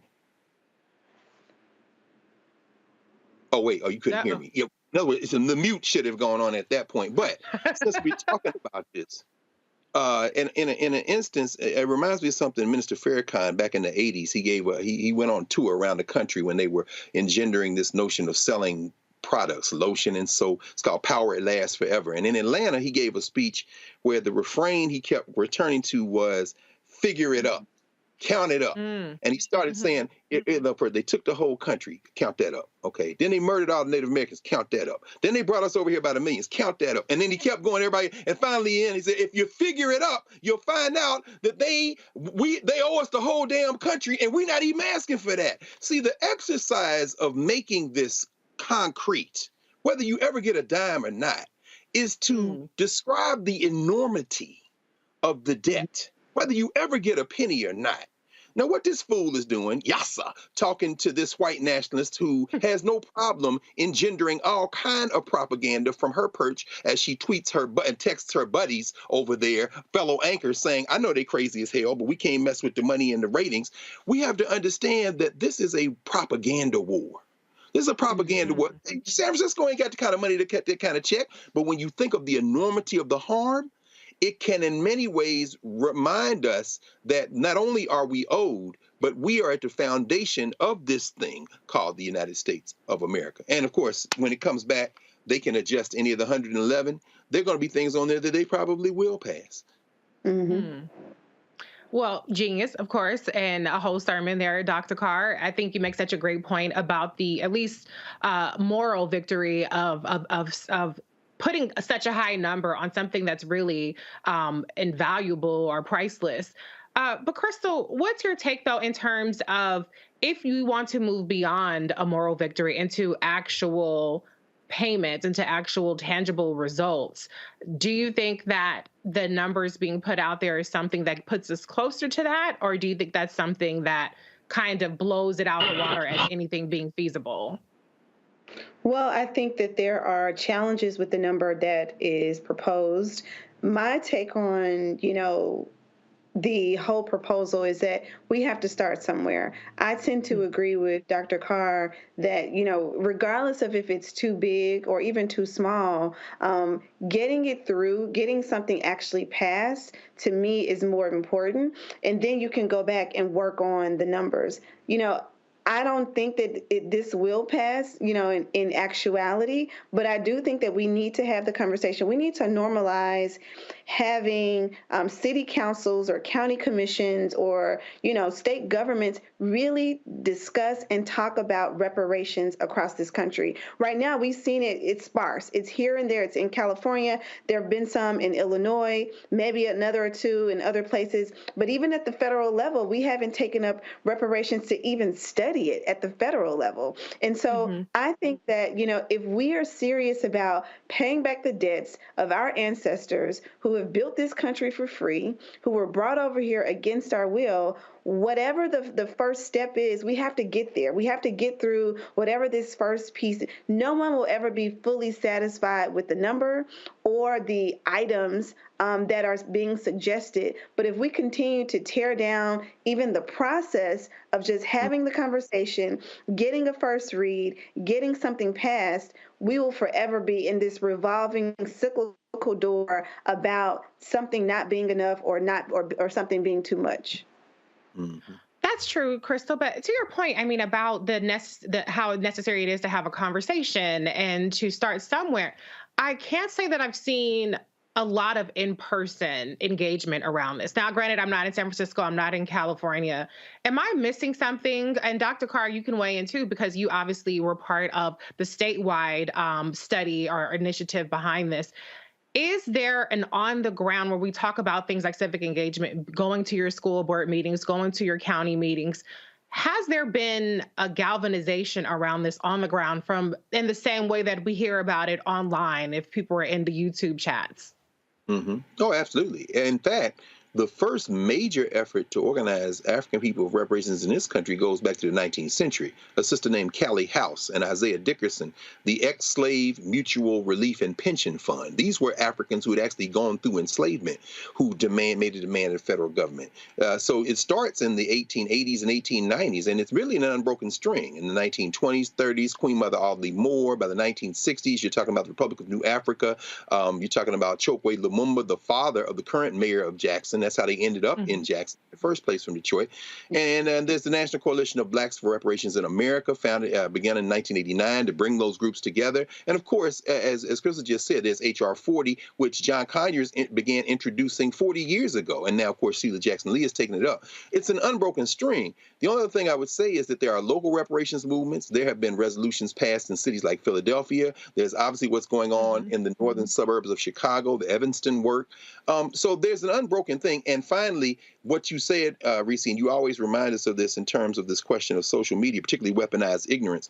There's this descendants of enslavement conversation going on. All that's local, and there's a lot of people organizing around it. I do not agree with the California framework in terms of this notion of only those who were enslaved in the United States, descended of them, can get reparations. But I do think it's important that the momentum has now taken up again. So no, there's an unbroken string of this demand. And like Crystal said, you got to put something on the table. Once that is established, then we begin the negotiations. But until you make that demand, we just basically are talking to each other. Well, I agree with you. I definitely agree. I think that there's a rich legacy of this kind of local activism. I'm just curious how much of that local advocacy is paired up with, or how proportional it is to people purporting to actually care about this issue when you look at the kind of volume of traffic that you have online. Can't say I've seen that proportion of interest on the ground. But again, I could be missing something. What do you think, Crystal? Oh, you're not. No. I don't know that I've seen. So when I think about this issue, I want to just compare it to voting rights. So if we think about when President Biden took office, we heard national advocacy organizations. We heard even the DNC talking about, the need to pass the John Lewis Voting Rights Act, the need to, get voting rights really and truly codified, or really and truly, just immersed in our American voting electorate system. I don't hear this same resounding voice from national groups and even local groups or state-based groups. Now, that's not to say, as Dr. Carr stated, that there aren't people out here talking about it. But I don't think that reparations is a true agenda item every single year by advocacy organizations, big and small. And until it becomes this resounding thing, if we talk about reparations the way we talk about people registering to vote, we could probably get somewhere. We talk about registering to vote every single year.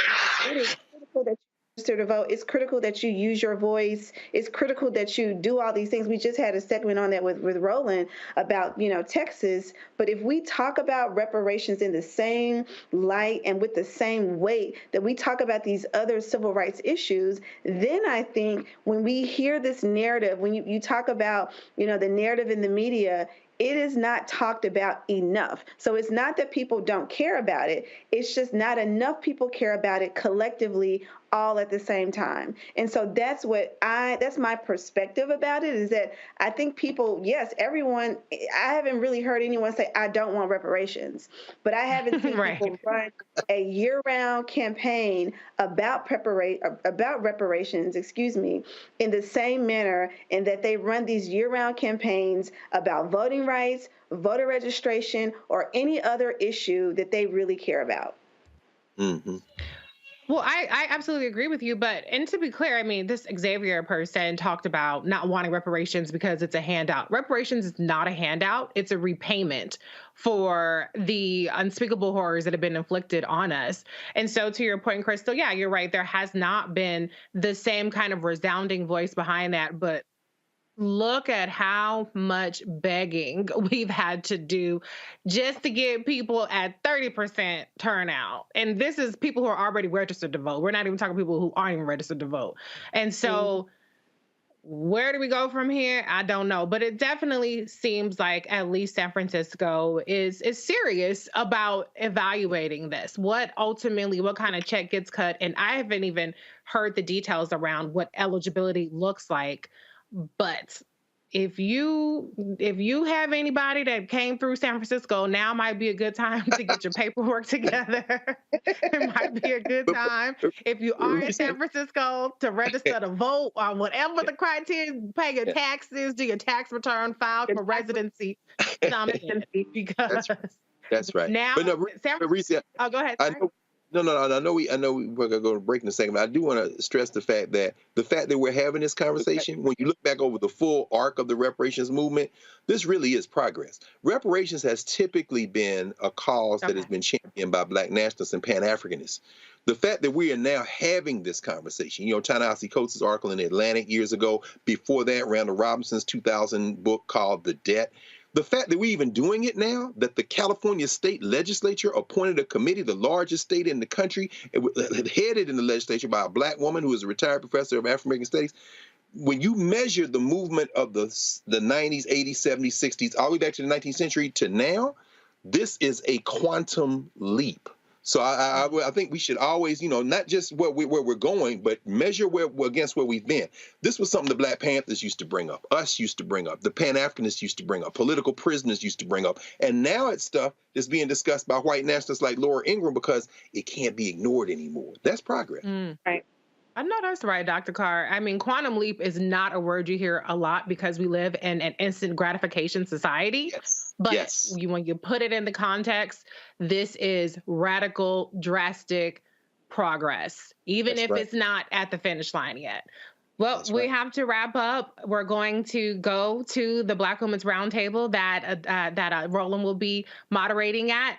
Crystal Knight, Democratic strategist, thank you so much for being here. Dr. Greg Carr, always good to be with you. Y'all check out the Black Table tomorrow.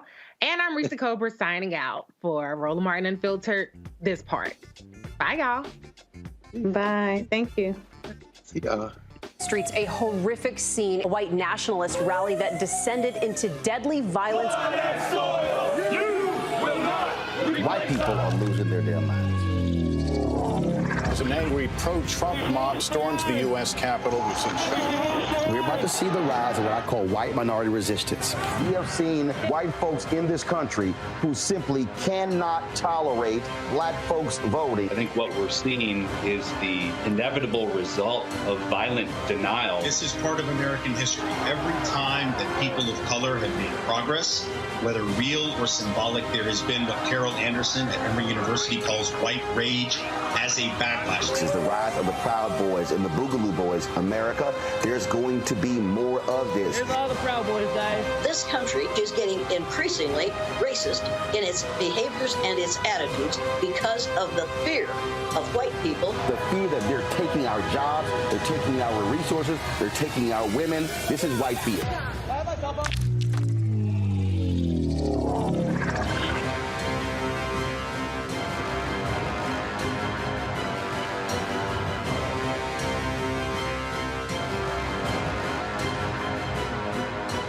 A lot of these corporations or people that are running stuff push Black people if they're doing a certain thing. What that does is it creates a butterfly effect of any young kid who, wants to leave any situation they're in, and the only people they see are people that are doing this. So I gotta be a gangster, I gotta shoot, I gotta sell, I gotta do this in order to do it.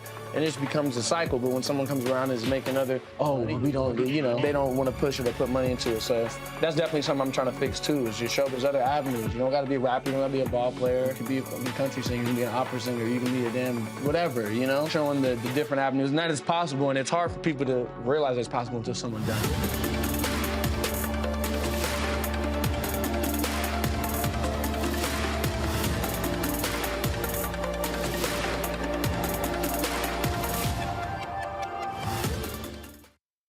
the next Get Wealthy with me, Deborah Owens, America's Wealth Coach, the studies show that millennials and Gen Xers will be less well off than their parents.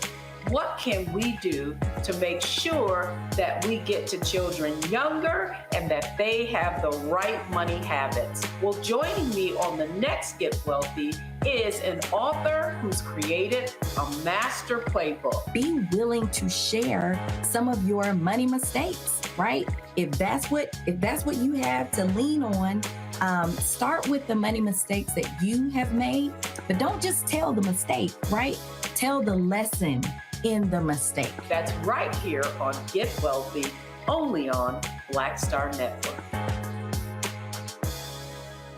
When you talk about blackness and what happens in black culture, we're about covering these things that matter to us, speaking to our issues and concerns. This is a genuine people-powered movement. There's a lot of stuff that we're not getting. You get it, and you spread the word. We wish to plead our own cause.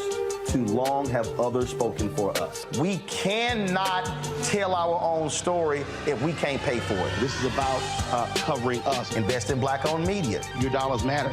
We don't have to keep asking them to cover our stuff. So please support us in what we do, folks. We want to hit 2,000 people, $50 this month, raise $100,000. We're behind 100,000, so we want to hit that. Y'all money makes this possible. Check some money orders. Go to P.O. Box 57196, Washington, D.C. 20037-0196. The Cash App is $RM Unfiltered. PayPal is R Martin Unfiltered. Venmo is RM Unfiltered. Zelle is Roland at RolandSMartin.com. Hatred on the streets, a horrific scene, a white nationalist rally that descended into deadly violence. White people are losing their damn minds. As an angry pro-Trump mob storms the U.S. Capitol, we've seen We're about to see the rise of what I call white minority resistance. We have seen white folks in this country who simply cannot tolerate black folks voting. I think what we're seeing is the inevitable result of violent denial. This is part of American history. Every time that people of color have made progress, whether real or symbolic, there has been what Carol Anderson at Emory University calls white rage as a backlash. This is the rise of the Proud Boys and the Boogaloo Boys. America, there's going to be more of this. Here's all the Proud Boys, guys. This country is getting increasingly racist in its behaviors and its attitudes because of the fear of white people. The fear that they're taking our jobs, they're taking our resources, they're taking our women. This is white fear.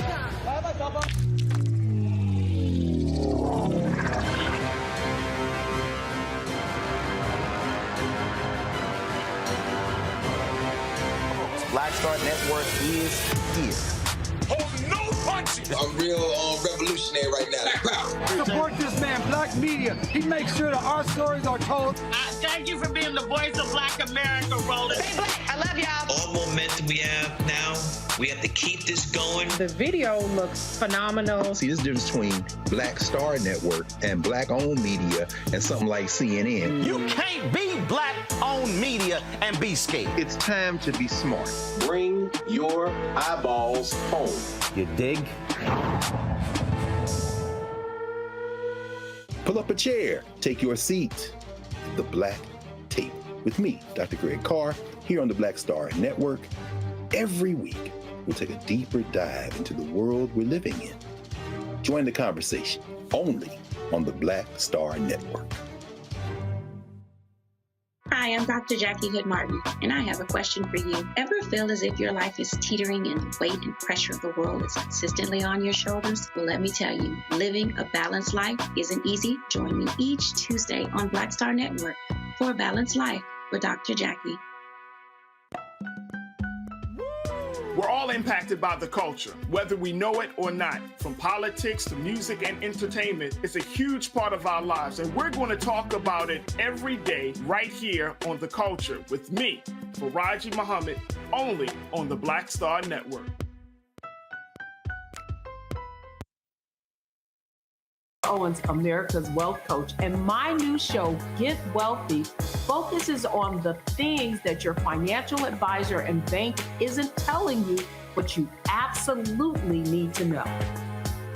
So watch Get Wealthy on the Black Star Network.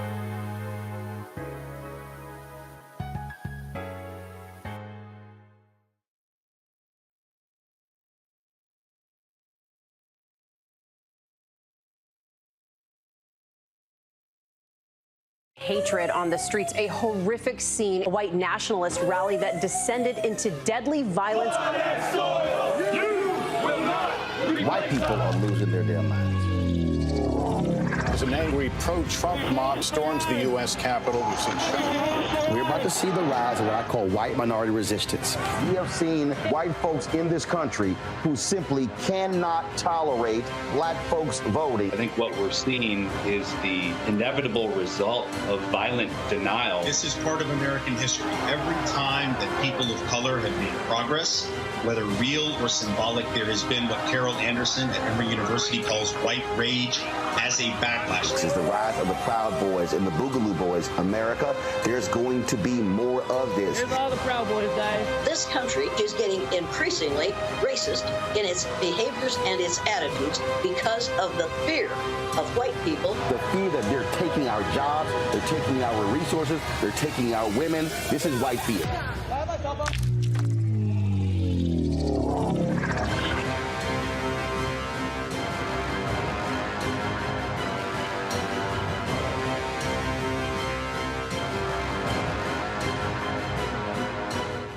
I'm Deion Cole, and you're watching Roland Martin Unfiltered. Stay woke.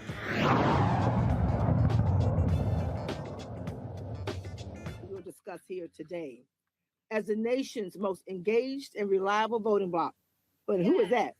Black women. Say, who is that? Black women. We have the power to affect change. Say, we have the power. We have the power. We know that when black women show up to the polls, we not only vote for ourselves, but for our families and communities, as I stated, and this nation. We have saved, see how many times over. And our democracy needs saving once again. So we're here today to walk these halls of Congress, to walk these halls at the U.S. Senate, most specifically today, because we have to make sure that our children are here. We have high schools. Who here from high schools today? Right? I know a bunch from Alabama and other states are here today. And so they're here to learn from us, but also tell their U.S. senator, and some will go to House offices to meet with staffers, but to remind them why we sent them here. And here's a focus for us. Our priority issues are to make sure they pass a fair budget. Say, pass a fair budget. Pass a fair budget. Protect our rights. Protect our rights. And freedoms. And freedoms. We're about making sure you protect workers' rights. Workers' rights. And make sure that all of our communities are safe with fair public safety policy. I'm gonna say it again. We want our communities safe with safe public safety policy. Safe. Not to just lock our folks up. We are here to deal with the issues of privacy. We're here to talk about and demand that they protect the safety net. And what is that? That's Medicare. That's Medicaid. That's Social Security. That's making sure that when you talk about having not to have to, take care of our medicine, low cost of taking care of having to pay for medicine, not have to make choices of whether you can eat or whether you can take care and get the medicine you need. We're here about criminal justice and giving first and second chances. Right? Around criminal justice reform. And at the end of the day, when we talk about second chances, we're talking about making sure that we pour into folks so that they have an opportunity to thrive in this country. And we're talking about economic security and prosperity in this nation as our priority. So this time, I will bring on some of our national partners. I'm going to call your name and you come in this order. Our sister Cleola Brown, national president of A. Philip Randolph Institute. But she, like a lot of sisters, got to wear 2 or 3 hats because they need her so much. She also is the special assistant around strategic partnerships and alliances. Did I mess that up? You got it. She helped make sure they do right with community. and partner up with all of us with AFL-CIO.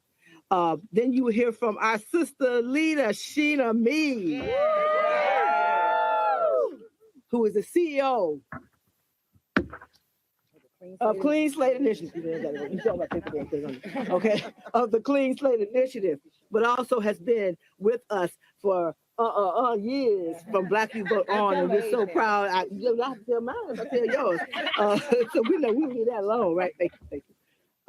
And Sheena Mead, and then we'll hear from who will talk about not just criminal justice reform, but about second chances and what all that means for all of our communities. And Dr. Elsie Scott, who's the founding director of the Ronald Walters Leadership and Public Policy Center. And I say this, I don't want to hear this, Howard University. Just act like y'all didn't hear me from Howard. HU. Okay, go ahead. HU, you know, right. And then we will hear from our senator, hopefully, and then we will hear from some of our state leaders and young leaders to talk about why they're here as a part of this coalition. Cleola, Sheena, Dr. L. All right. Good morning, everybody. Good morning, everybody. Good morning. You have to be dedicated to get up and put on your go-get-em shoes to come and make sure that your voice gets heard. So I say congratulations to you before you meet with anybody this morning. You met with yourself. You met with your dignity. You met with the pride that comes with being a Black woman. Our leader, Melanie Campbell, said that Black women have saved this country. Yes, we have. And we gonna keep doing it, because if we don't stand up for ourselves, nobody else will do it for us. Now, let me tell you this. Workers' rights is tied in with all of these pieces that we're talking about. Because if there's anything a Black woman knows about, it's what it is to be a worker and 900 other things at the same daggone time. I'm going to try real good, and I ain't going to cuss this morning, Melanie. But if we take a look at some of the legislation that's being provided, and I say provided because they didn't ask us nothing, right? Right. You have to read 2 times to make sure that you up in there. All right. I am not a PhD, so you're going to hear what comes out of South Carolina. Listen close so that you don't miss it. But workers' rights goes way beyond just the ones that are people who are going into a shop or a plant or whatever. If you get up every day and you go and meet the cause for providing for your family or having the right to make a choice about your life and what you do with your own body, you are a worker in the movement of being protective of yourself and your dignity. Amen. So when we talk to these legislators, let them know that we are not a one-trick pony. Not one issue is going to satisfy anybody. All of the signs that you see that talk about the pride of our family, about the dignity of work, all of those things are a part of who we are as Black women. Don't go in there being proper. Go in there being yourself. It's their job to know the number of the bill. It's their job to know how it ties to particular legislation. But it's your job to let the legislators that represent you know that you are paying attention. And that's why when Melanie say we're coming on point, when we're talking from our heart and our history. Don't let that be anything fancy for you. Just be yourself. They understand that there is no question about honesty, about truth, and about dignity. And Black women got all of that. So we're going to show them that today as we do our walk. Thank you very much, Melanie, for the 2 seconds. I'm done.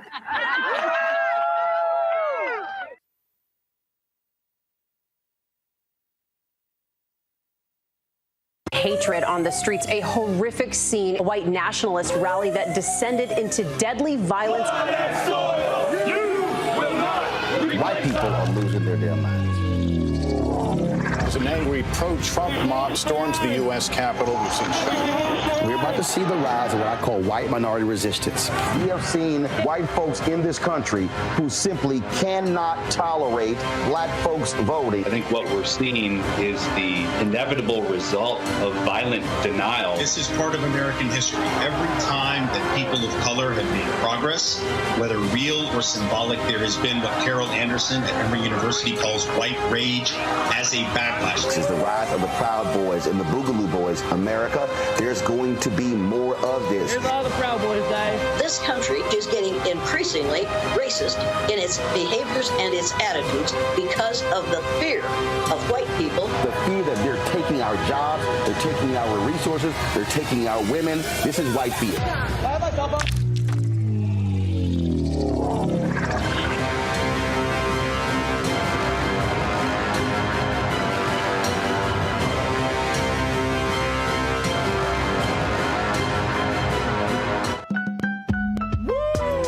Impacted by the culture, whether we know it or not. From politics to music and entertainment, it's a huge part of our lives, and we're going to talk about it every day right here on The Culture with me, Faraji Muhammad, only on the Black Star Network.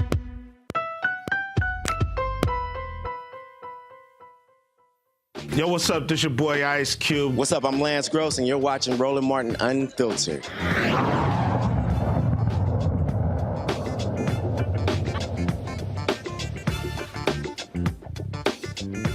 Walk through the halls of the Capitol. That who house? Intimidated, know who you are, and realize that you pay taxes to be here. This is your house, and these are your employees. You employ the folks in here. And if you have somebody that ain't acting right, what you do? Fire. Just let them know. My name is Sheena Mead. I'm the CEO of the Clean Slate Initiative. But more important, let me credentialize myself. I'm a Black Youth Vote, Florida Youth Vote alumni.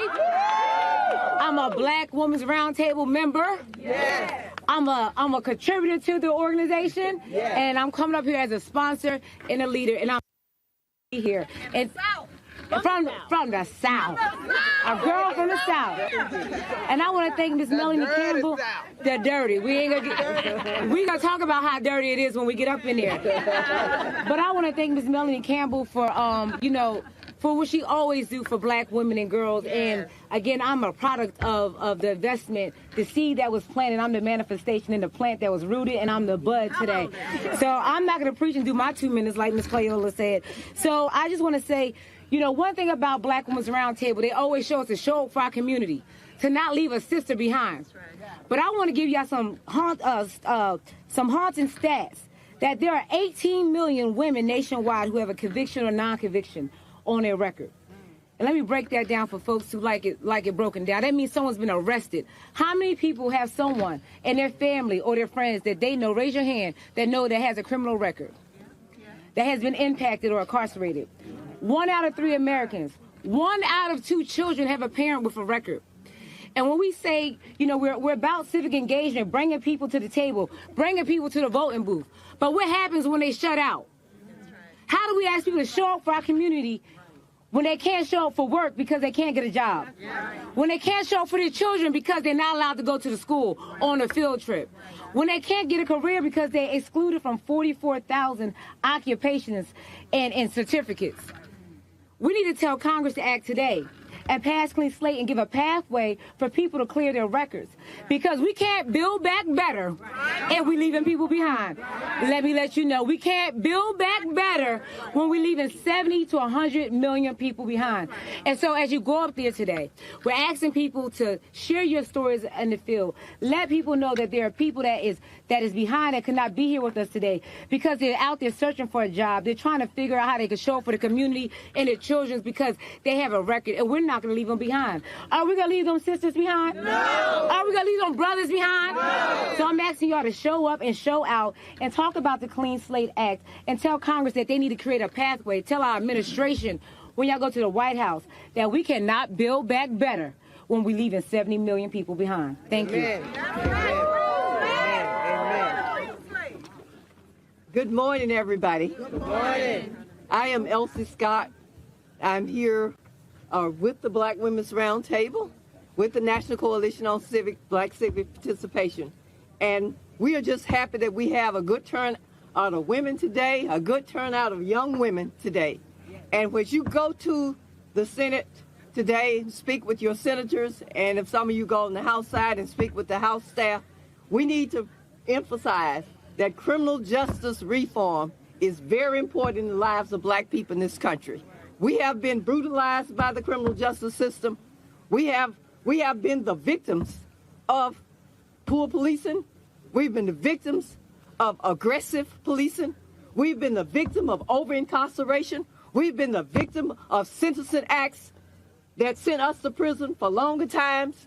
So we want to talk about reform. When George Floyd was killed, we thought we were going to see some action here in Congress. We had the George Floyd Policing Act passed on the House side, but it didn't pass on the Senate side.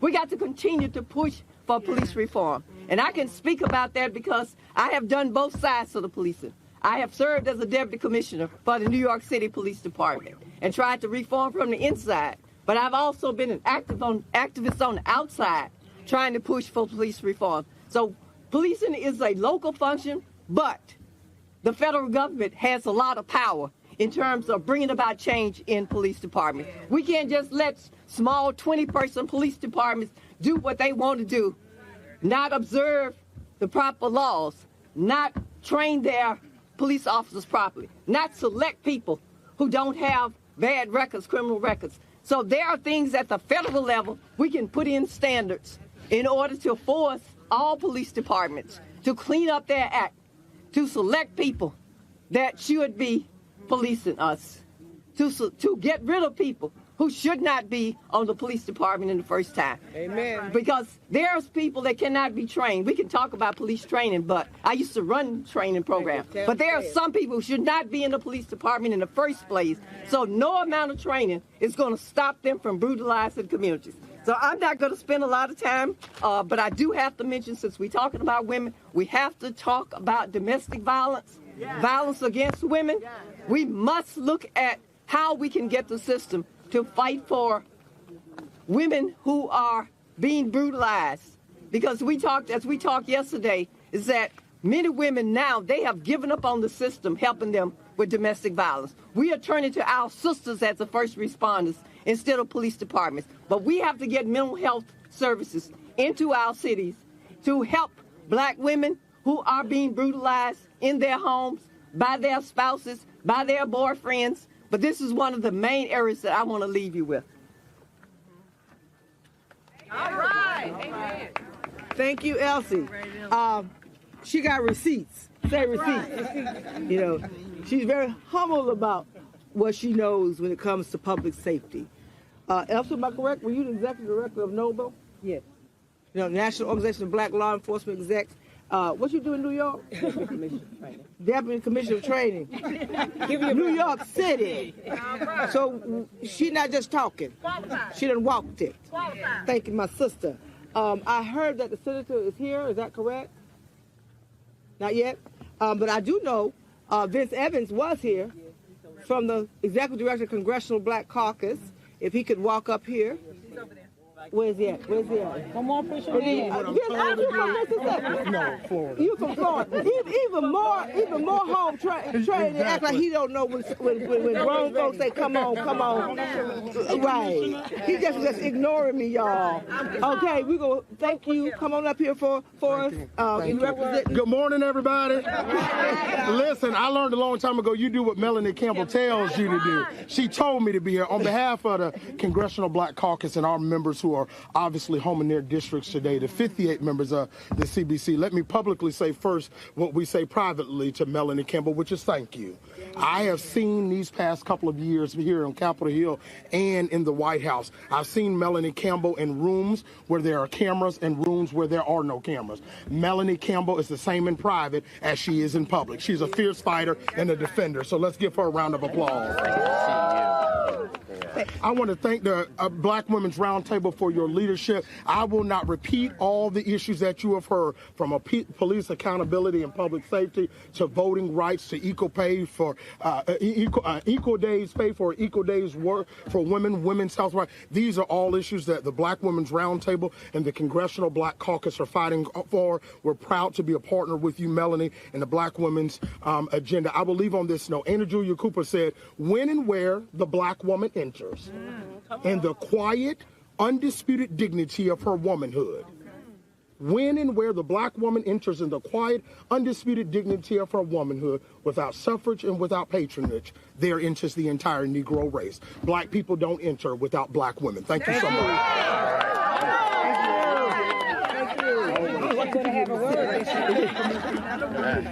Well, I told you all. Thank you, Vince.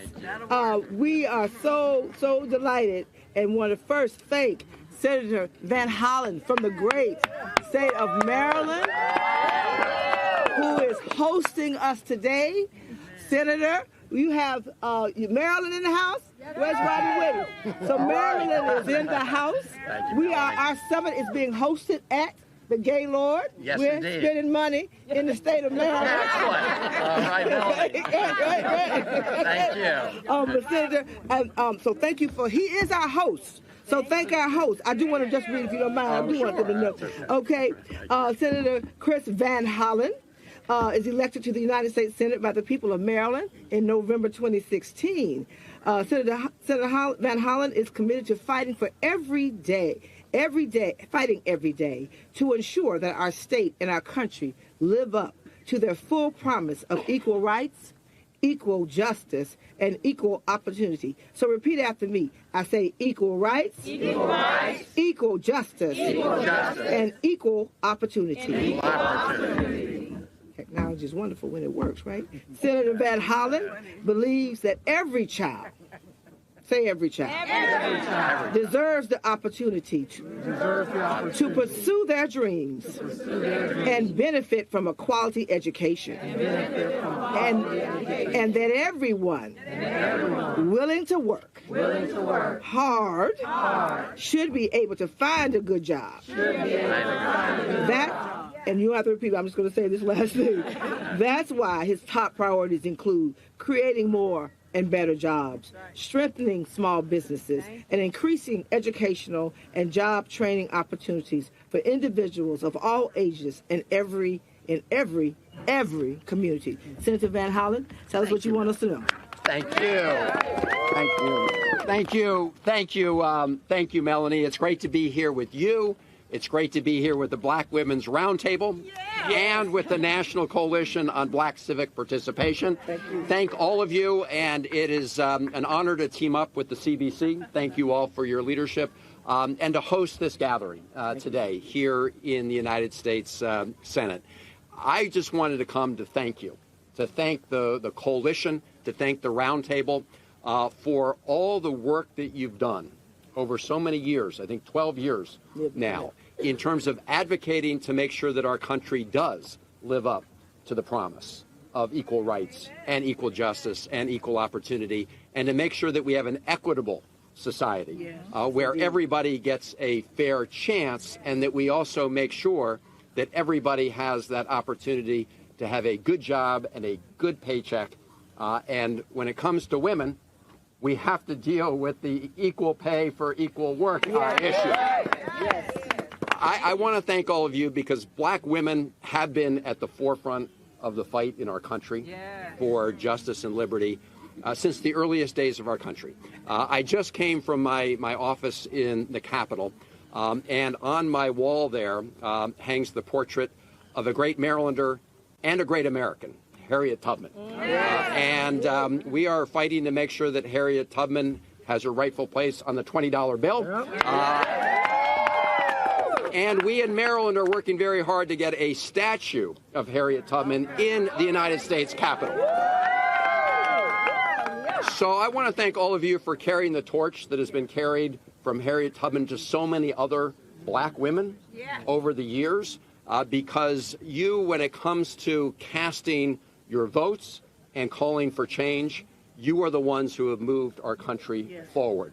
I want to thank you for what you did to help make progress possible over the last 2 years.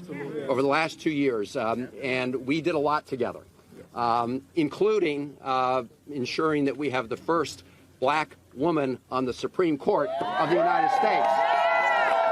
Justice Ketanji Brown Jackson. Ketanji Brown Jackson. That was made possible because Black women and voters around the country came together to elect a president and a vice president who made justice and equity a priority in the United States of America.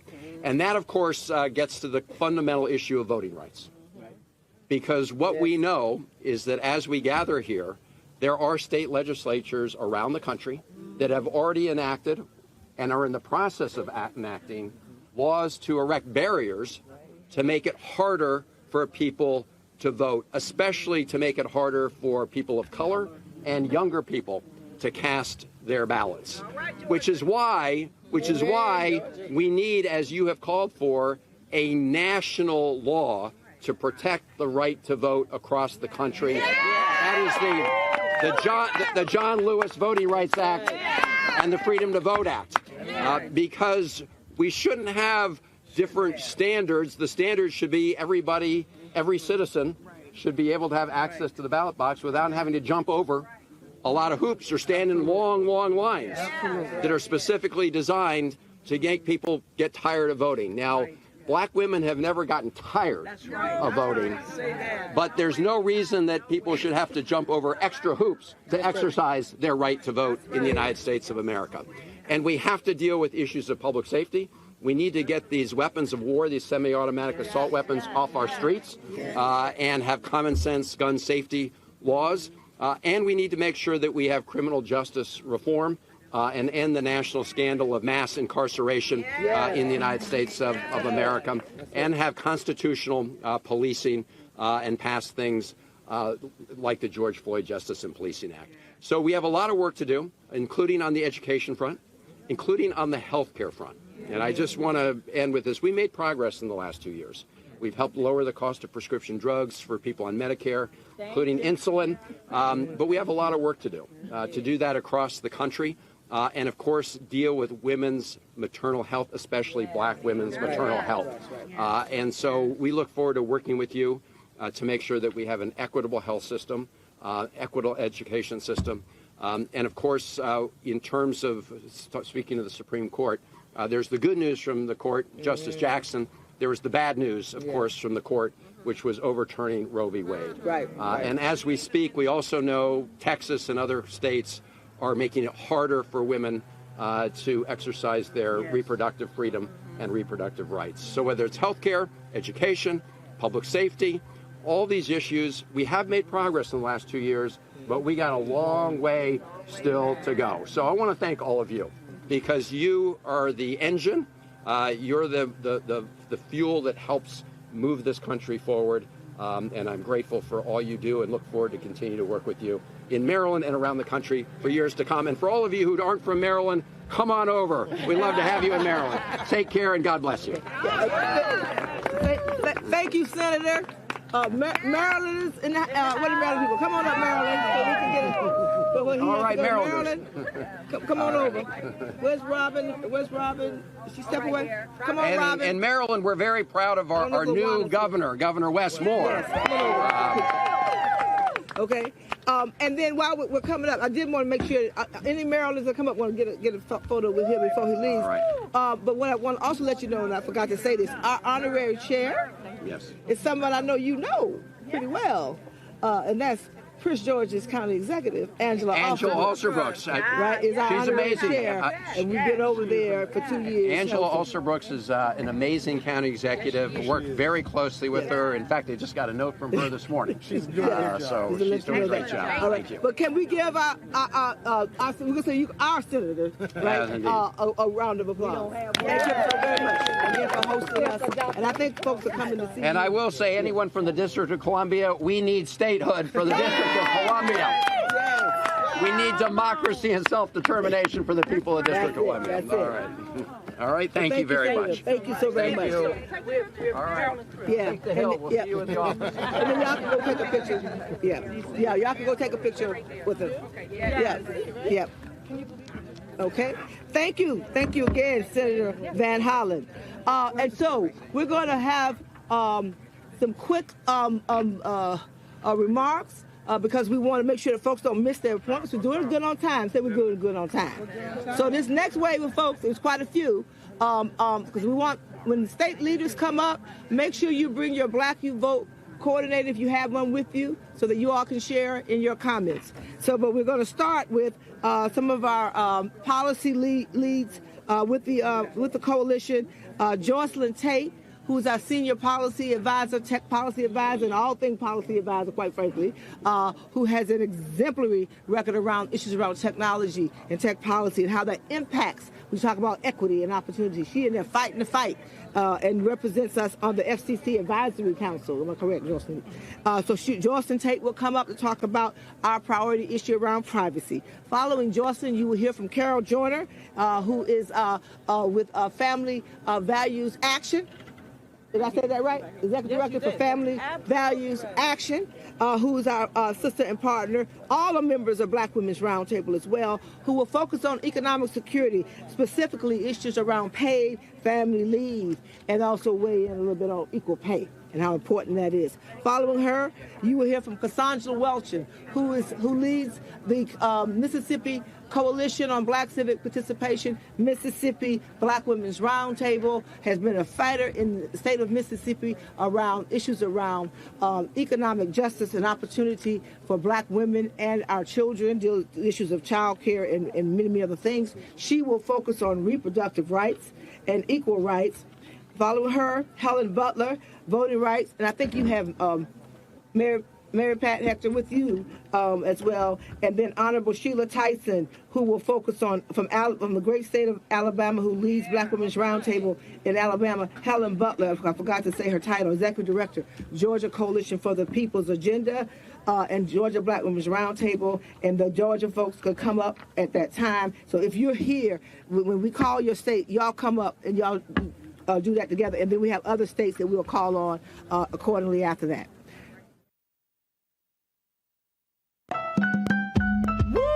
We're all impacted by the culture, whether we know it or not. From politics to music and entertainment, it's a huge part of our lives, and we're going to talk about it every day right here on The Culture with me, Faraji Muhammad, only on the Black Star Network.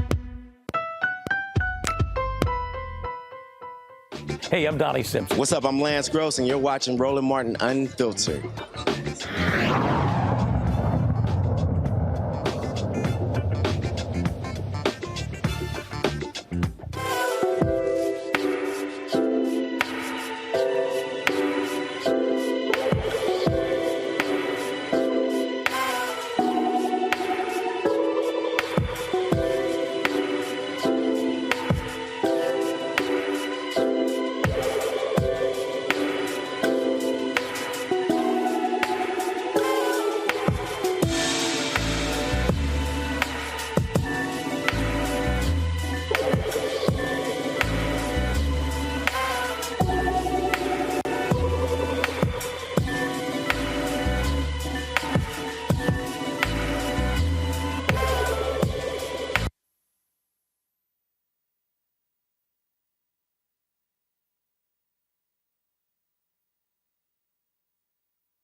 When nobody else will show up. I see a brother, if I text him and say, Ro, I need, boom, when, where, I'm there. And we don't take that, Roland, for granted. And so we were on the hill, because Roland like talk about folks, like, what you coming to D.C. for? You don't go nowhere but to be in the ballroom. Well, we outside in the ballroom, ladies, today. We went to on the Senate side today to make sure that we weighed in and we took our agenda to these folks, Democrats and Republicans. And so I just want to thank you, and we wanted to make sure that we showed you our love. And, Roland, if you haven't made a contribution to his media platform, 100% Black owned, we need to do that. We need to do that.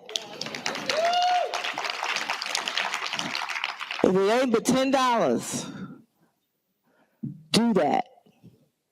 So, Roland, we're not gonna keep. I know you just got up there, I'm sure, and so we're gonna have you come up and get us started. We've got our sister Jocelyn Tate, who's going to interview you, who is our senior policy advisor extraordinaire for tech policy, but also is a bad sister from Memphis, Tennessee, who speaks truth to power when she goes and sits there at the Federal Communication Commission. Am I getting that right, George? Well, I said FCC, and make sure that she weighs in and makes folks understand that the issues of privacy is a civil rights issue of the day. And so turn it over to my sister Jocelyn just to have this fireside chat. And after that, we will Roland will provide signed copies of the book, and that's and sponsored by Black Women's Roundtable. Thank you. Jocelyn. Thank you so much, Melanie. And thank you so much, Roland, for coming today to share this book with us today, White Fear, How the Browning of America is Making White Folks Lose Their Mind. Lose their doggone mind. So we just want to start first. I want to start talking. In the book, you said that by 2043, no ethnic group will be the majority in America. Now let's unpack that and see why that's making white people lose their doggone minds. Well, you might remember probably 30 years ago when the story first came out saying America will be a nation majority of people of color. Then it was really like 2060. And people kind of like, oh, man, that's so far away, we'll be dead. Then it started dropping from 20, 50, 60 to 57, 55, 53. Then it went all the way down to 43. And by 2039, the majority of the working class in the country will be people of color. So 47% of whites would be, the population would be 47% white. Then you have Latino, African Americans, Asian, Native American comprising 53%. Now, even inside of that, you have to then begin and look at, well, even what's happening within Latino/Hispanic, because you have a number of people who identify as white Hispanic, who identifies more as white than Hispanic. So you have that dynamic as well. But really what it is it caused a lot of people to start freaking out. But really what did it for me was in 2009, around the inauguration, a study was released and the question was asked, are you optimistic about the future of America for your children? Every group, Black, Latino, Asian, every group majority said yes, except white America. Now, normally when you look at these stories, how media typically works, they're just sort of, they look at the story, don't ask that next question and the next question. And that caught my attention. And I began to look into it further. And then you begin to see, again, how folks start reacting. So I remember I was at CNN, and when I was there, John Avalon and I were off air, and we better go on. And I said, John, we are living in the beginning stages of white minority resistance.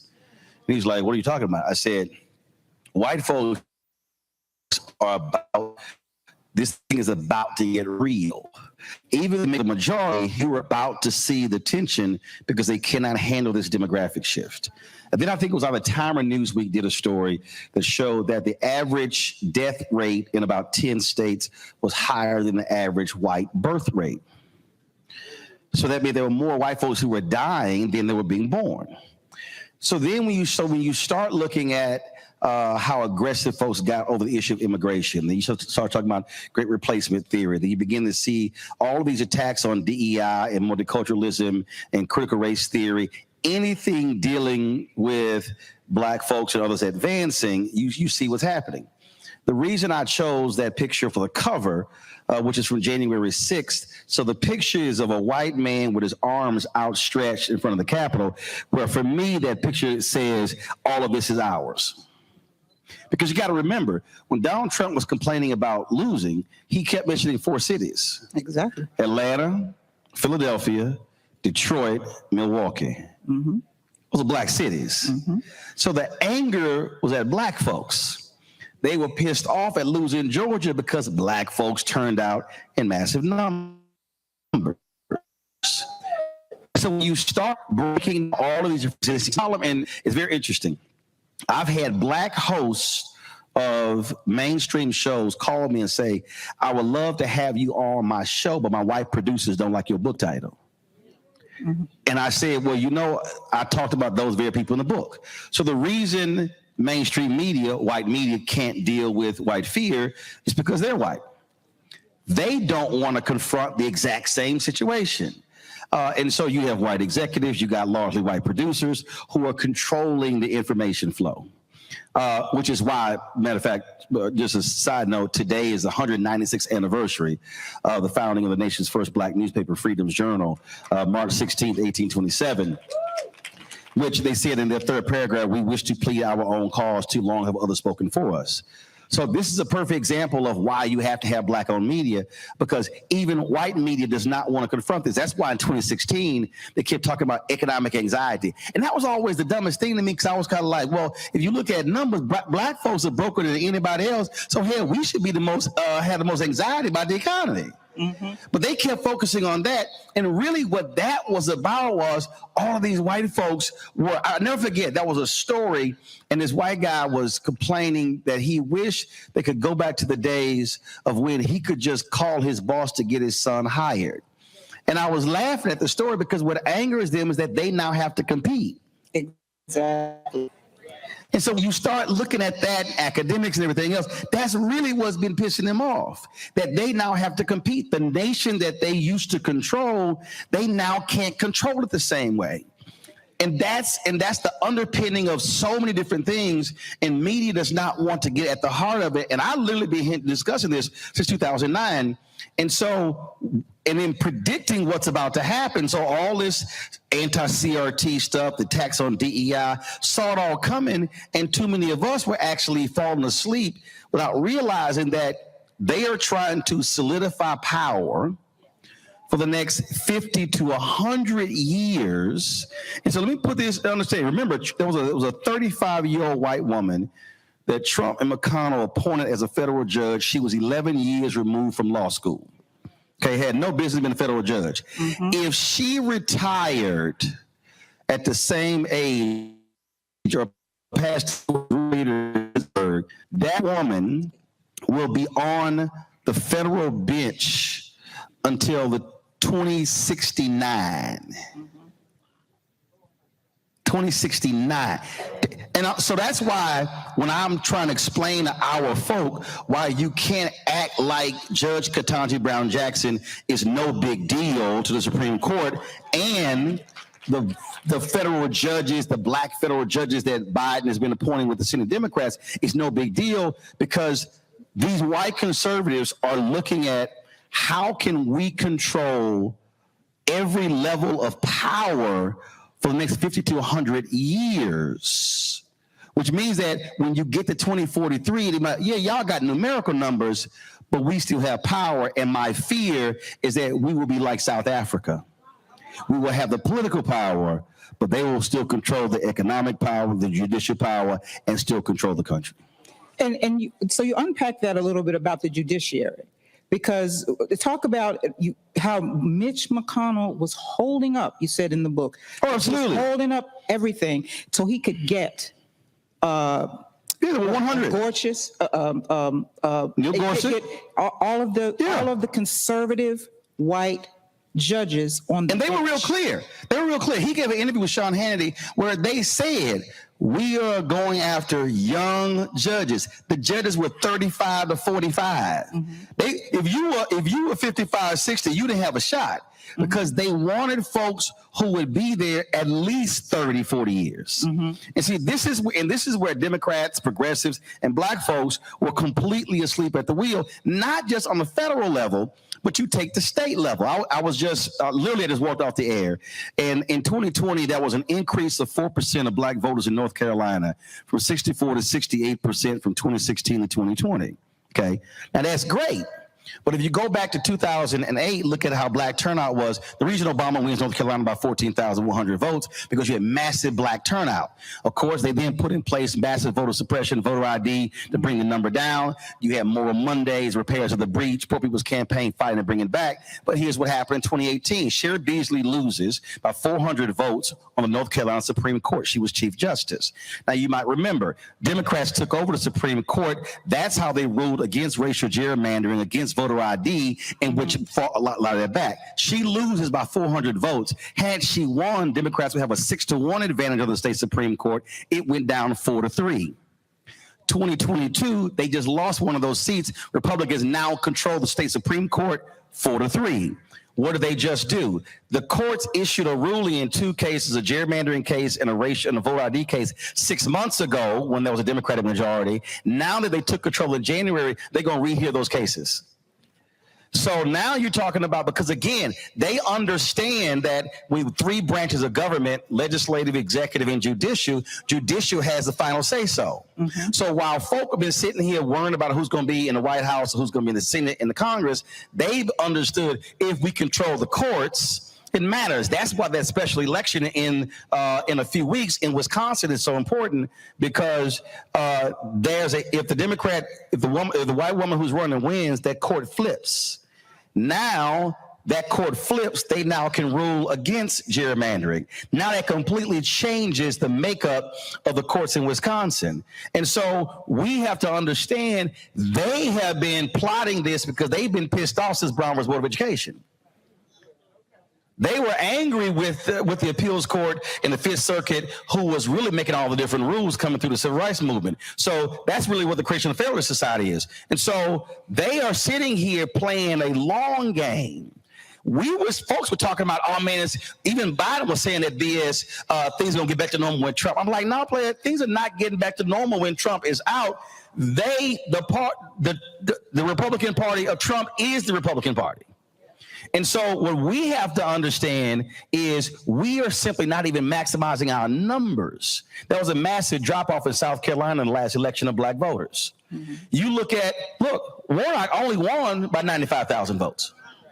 Okay, and let me be real clear. If it was not for the third-party groups on the ground, he would have lost. Let me be real clear. Because his campaign, I know, because his campaign was weak as hell. They were not doing what they were supposed to do. They had not put any money in any black newspaper until late September. Now they don't look like, I ain't got a problem, because they even try to come to me with small money. I tell them to go to hell. You're not gonna sit there and play me small. And so we have to. And so what I was just on the Breakfast Club yesterday trying to explain. I'm like, look, if we are voting at 65 to 70% of our numbers, we sweep seats statewide. If you got 500,000, and when I'm bringing out white fear, so here's a perfect example. Anti-CRT, many of us were asleep. That propelled all them white folks to the ballot in 2020, 2021. In South Carolina, Moms for Liberty, that crazy right-wing group, took over 10 of the 14 largest school districts in South Carolina. What did they immediately do? Start firing superintendents. Start changing curriculum. That's black folks. Yep. So we have to be in a constant state of educating and enlightening. We keep telling folk vote. You can't vote unless you register, but you can't register unless you enlighten. You can't be enlightened unless you get educated. And so right now, we have to be engaged in an aggressive education and enlightenment campaign for next year to walk folks through, because they are executing their strategy. What Ron DeSantis did in Florida by attacking the AP curriculum, that was the strategy. The story came out now. Here's what the next deal is. Right now, the next attack isn't the history class, it's social studies. One of the book publishers said they went through the books and try to remove race as much as they can, even when it came to Rosa Parks, for fear of violating the law that they passed. So then what did he do next? The DEI piece. What happened? They hit in Florida, then Texas picked it up, then North Carolina picked it up. So they are using the power where they control state legislatures to enact these policies because they do not want to see the advancement of African Americans and Latinos, and that's what's going on. And the reason media is so important is because that's how you're able to change hearts and minds. And so too many of us are listening to Black radio and laughing and giggling. And not being educated. And then when the stuff goes down, like that bill in Florida, I got some fools say, oh, Florida was knowing to Black fraternities. It's fraud. He was wrong. And I told this fool to stop tweeting, because you know what the hell you're talking about, because I call the Black legislators in Florida. The bill was written in such a way that it could impact them. You don't give them that sort of leeway because they are specifically writing the laws to eliminate as much of our power as possible. Because, and here's why the attack on the D9 is so important, because the Divine Nine, out of all the Black institutions we have, is the most sophisticated and vertically and horizontally integrated. We're international, national, regional, state, grad chapter, undergrad chapters with programming impacts K through 12. And we are, other than the Black church, we are self-funded. So if you attack it, so they are attacking our pillars. So if you attack the pillars of the Black community, then you are in position to simply attack us in every other way. Now, you talked about how this strategy, because this strategy is real. White people are afraid, and they're attacking and they are using the judiciary strategically. They're using voter suppression strategically. They're using education strategically. Now, you talk in the book about the Black Republicans. How are they being used strategically? Well, it's very, look, right now you have the largest number of Black Republicans in Congress that you've had since the 1800s. And so what is happening there, you got John James, who's elected in Michigan. You've got Byron Donalds, who's in Florida. Of course, you got Tim Scott. And so what they then say is, oh, my goodness, you can't call us racist because therefore we have these Black Republicans. And so they are also living in denial about exactly what is going on. And so then you got the brother who's lieutenant governor in North Carolina who's talking about running for governor as well. And so and the thing for me is, let's be real, this for me, it's not a question of who's blue, who's red, who's Republican, or who's Democrat. The question is, where do you sit when it comes to the policies and how they impact people? A Michael Steele Black Republican is different from a Byron Donalds Black Republican. Mm-hmm. But we've known Black Republicans all our lives, but the Ed Brooke Black Republicans, for the most part, do not exist anymore. And so we have to understand, and a lot of them are actually coming from districts that are 70, 80, 90% white. And so they are advocating policies that are absolutely against us. So you take Senator Tim Scott, for example, who is literally doing the bidding of these folks who have our interests at heart. And so he gets on the floor, he talks about how he's been racially profiled. When you look at the George Floyd Justice Act, he was the one who actually, he killed it. He killed it because one of the most violent sheriffs in all of South Carolina came out against it, and he used that as the reason why he didn't want to support it. Then he goes on Face the Nation. He says the Democrats wanted to defund police, and that was a bridge too far. Now, here's why that's interesting. A year earlier, Michael Harriet wrote a piece in The Root where in Senator Tim Scott's own bill, that he had a provision that said if laws were not passed, they couldn't access the money. So the very thing that he criticized Democrats on Face the Nation, he actually did a year earlier. Now, here's why I know he's full of shit. It's because when I text him, and I got the text, when I text him about the bill, he was very responsive. He was very responsive. But then when I asked him, okay, what's the difference between what your bill said and what you're accusing Democrats of? He goes silent. I asked him 5 times.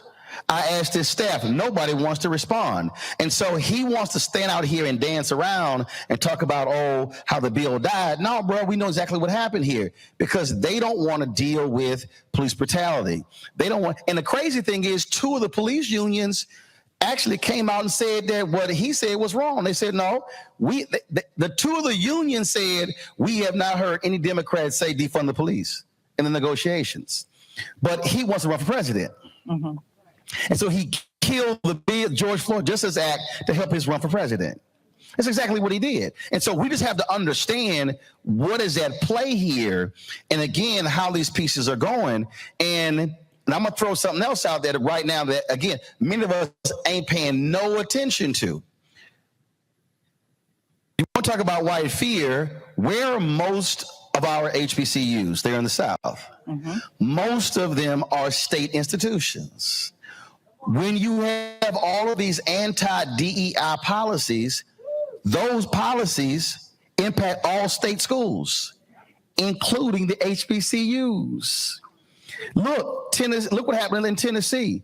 The lawmakers said that Tennessee owed Tennessee State about $500 million in being historically underfunded.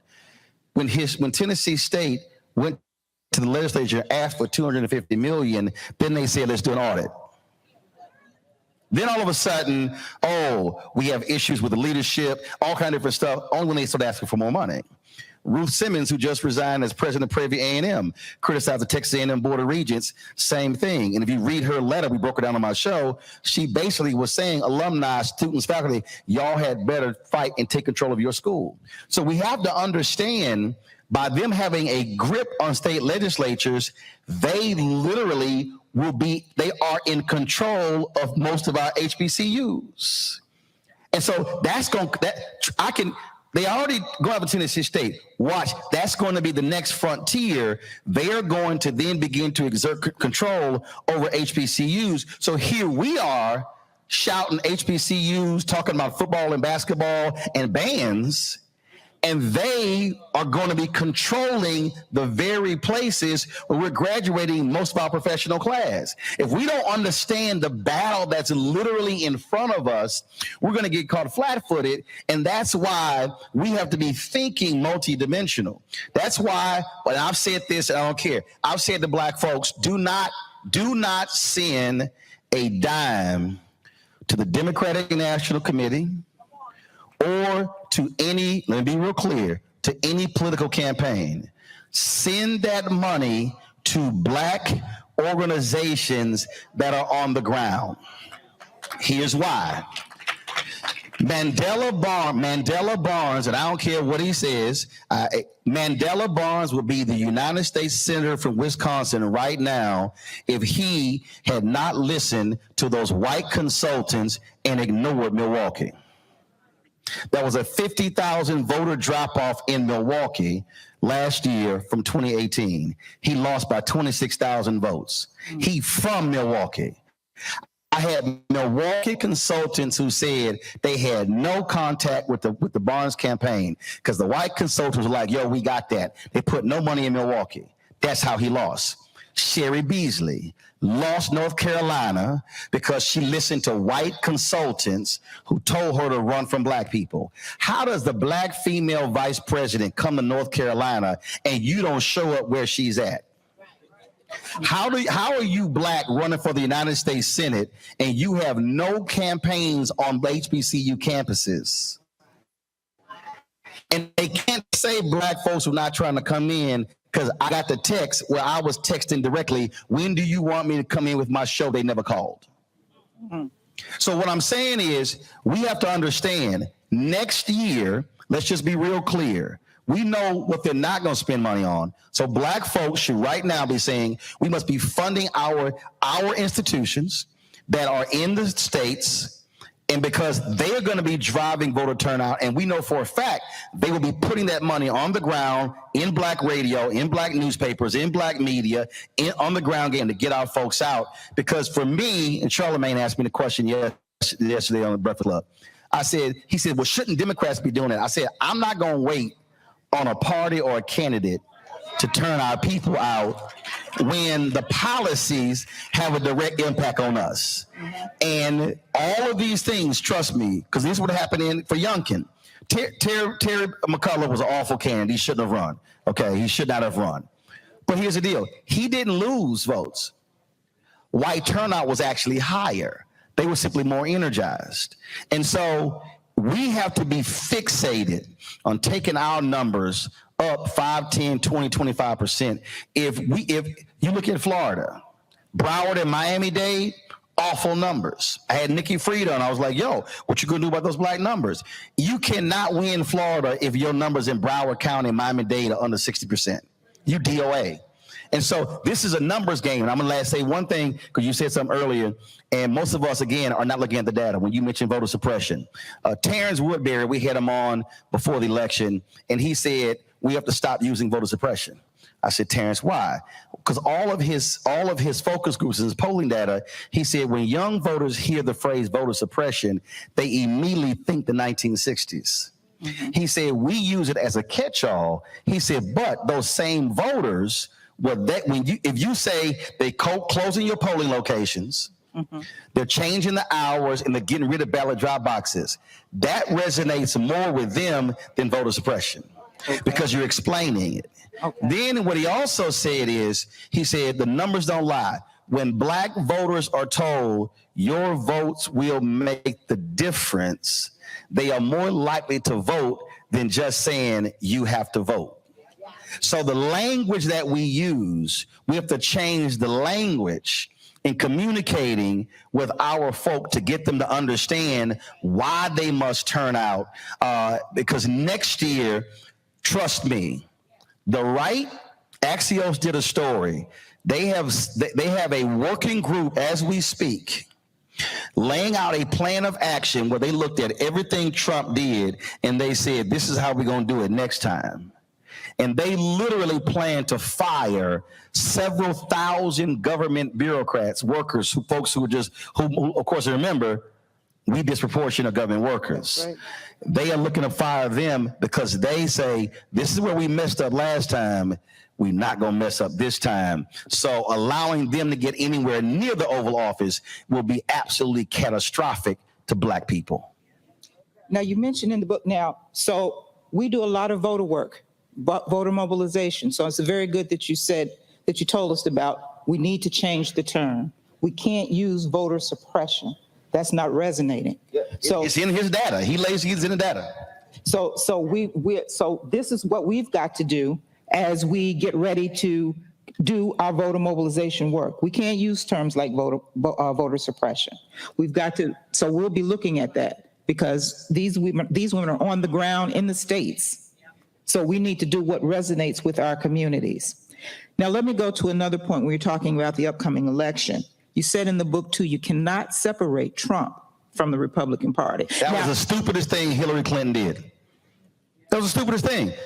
I was like, what the hell are you doing? I'm like, he's the GOP nominee.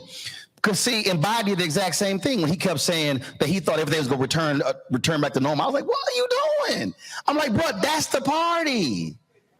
See, what that is, that's white Democrats still thinking they can go get them Reagan Democrats. They gone. They ain't coming back.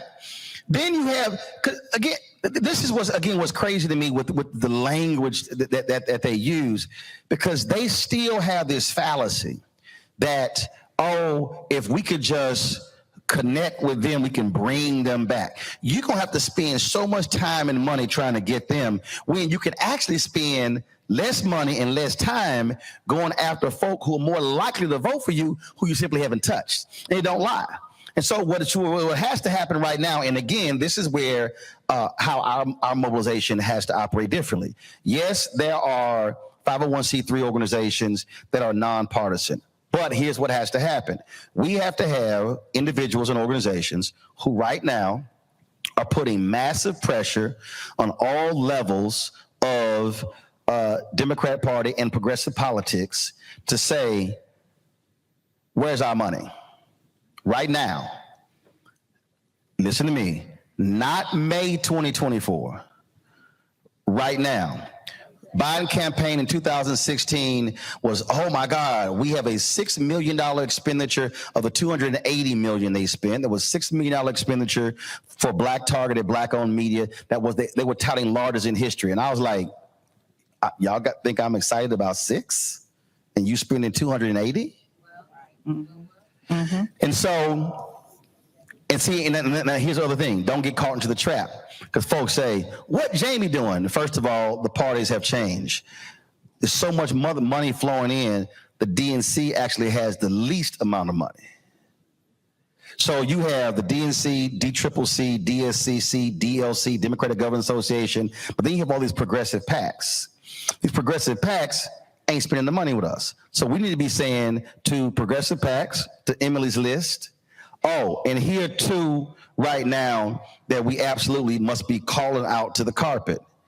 Climate organization, environmental lobby, crazy amount of money they spend, virtually no money to Black people. Okay?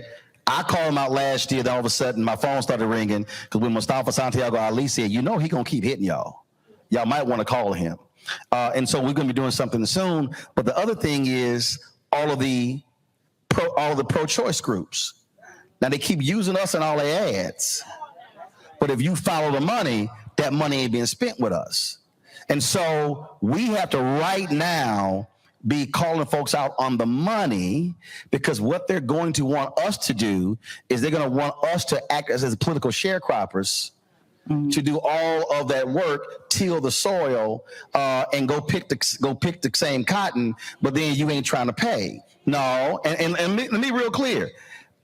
In September, 2 political campaigns called me, because the media folks called me, and they said, we got this money from this campaign, this money from this campaign, and it was $25,000 each, and they wanted this massive media plan. I said, for 50?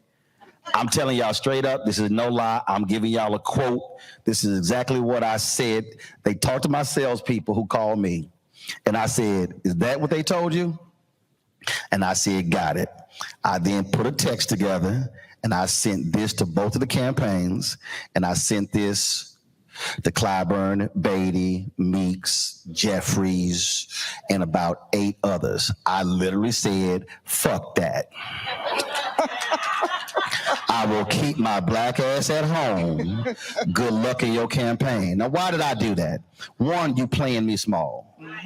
Yeah. You want ads? You want me to sit there and cover stuff on the ground? I said, y'all, I get $20,000 for a speech. That ain't happening. And they were like, oh my God. I said, no, that ain't happening. Not when I know for a fact. And see, understand how media works. Sinclair Television announced in their 4th quarter, they did $340 million in political advertising in all of their local TV stations. $340 million. And y'all thought I was going to accept 25. During the Biden campaign, brother they had called us, who had no business even talking to us because he had no understanding of media. He literally said, I can take $20,000 and give it to 4 Black newspapers and they'd be happy. He said, we ain't them. Oh my God. And they said, here's $100,000. We said no. Then they said, here's $200,000. I said no. They said, final thing is fine. We're doing $300,000 advertising. That's it. I didn't answer for 2 weeks. Then when they said it's final, we accepted. Then when we signed it, I then cussed them out publicly. And they got mad. I said, oh, y'all thought I was supposed to be happy. Now, why am I saying that? Because and they literally told me, if I understand what I was told. I was told, of the 25, Roland, you get more than anybody else in Black media. So people have to understand. And so what then happens is, this is what they expect us to do, whether you're on the ground group, whether you're Black owned media. They expect us to shut up, suck it up, take the crumb, and treat the crumb like a meal. No, a crumb is a crumb. I'm going to call a crumb.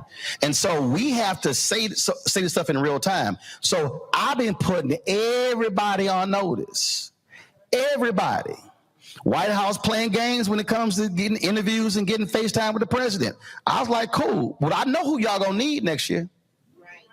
And so you can play games with me right now. You can do the gatekeeping, but I'm telling you what's going to happen next year. And I will purposely not talk about you.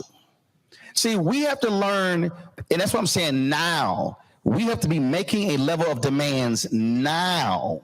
Mm-hmm. And make it clear, don't come to us with small money. Because he only won Georgia by 12,000. He barely won Arizona. He only won Pennsylvania by a little more than 100,000. Did not win Michigan by many. The margins are going to be small in 2024, so every black vote is going to matter. And so, like my man, that great financier said in American Gangster, I'm going to get that money. Because if you ain't having a money conversation, you are not having an American conversation. Exactly. Oh, I'm getting the signal. And I know y'all think I didn't cuss them out, but I did. I can show you the text. I sure did. We believe you. I sure did. We believe you, Roland. Sometimes folk don't understand language except some other kind of language. Like, okay, so y'all want to roll? Gotcha. Thank you, sir. We believe you. We believe you. We have no problem believing that you did that. I'm telling you, follow the money. Well, Roland, thank you so much for spending this time with us. I'm getting the hook here that our time is up. What? Girl, you got 2 more questions. Don't worry about Lon. Go ahead and ask your other 2 questions. Don't worry about him. Lon ain't running nothing. Go ahead and ask your 2 questions. Or we're going to take 2 questions from the audience. Don't worry about Lon. Questions from the audience. We ain't worry about Lon. Does anyone in the audience have any questions they'd like to ask? Right over there. Oh, okay. Is there a microphone? Okay. Well, we are. Catherine Hicks, I got you. We're streaming, so we need the mic so that the people that are watching us. Yeah, we also streaming this on the Black Star Network right now. So. Thank you. I'm Catherine Hicks. I'm from Philadelphia. I'm the president of the NAACP chapter in Philadelphia. And I also own a Black publication, the Philadelphia Sunday Sun. So what you are saying is very, very important, and it resonates especially with the elections that's coming up. So my question is for right now, I guess, for the presidential election coming up, Biden is running again. Is there something that we should be doing or even looking at as far as another candidate? Because again, you were saying that voter turnout is probably going to be less. And if Biden is not the choice of everyone. Yes, he is. What? He's going to be a nominee. Yes. No, he's going to be a nominee. Yes. So it's going to be him and it's going to be a Republican. Again, barring anything health-wise or anything else, as of right now, he's going to be the nominee. Marianne Williams is not going to be the nominee. Yeah, just not. She I don't know how many votes she got last time. That ain't happening. No. Yeah. But what has to be happening though is we have to be making a level of demands. The greatest time to ask for stuff is when somebody's running. Right. And so if the White House tells us, well, we did this the first 2 years, we should say that was last year. Right. What about this year?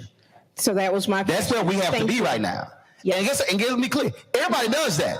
Every other group is doing that very same thing. I remember when Obama's re-election, when they made the Parent Plus loan decision, all the HBCU people, it was the stupidest thing I ever heard in my life. I was sitting with them, and they purposely did not want to raise the issue. They said, well, we don't want to raise the issue because he's running because of re-election. I said, fool, that's when you raise the issue. Yeah. Like, what are y'all doing?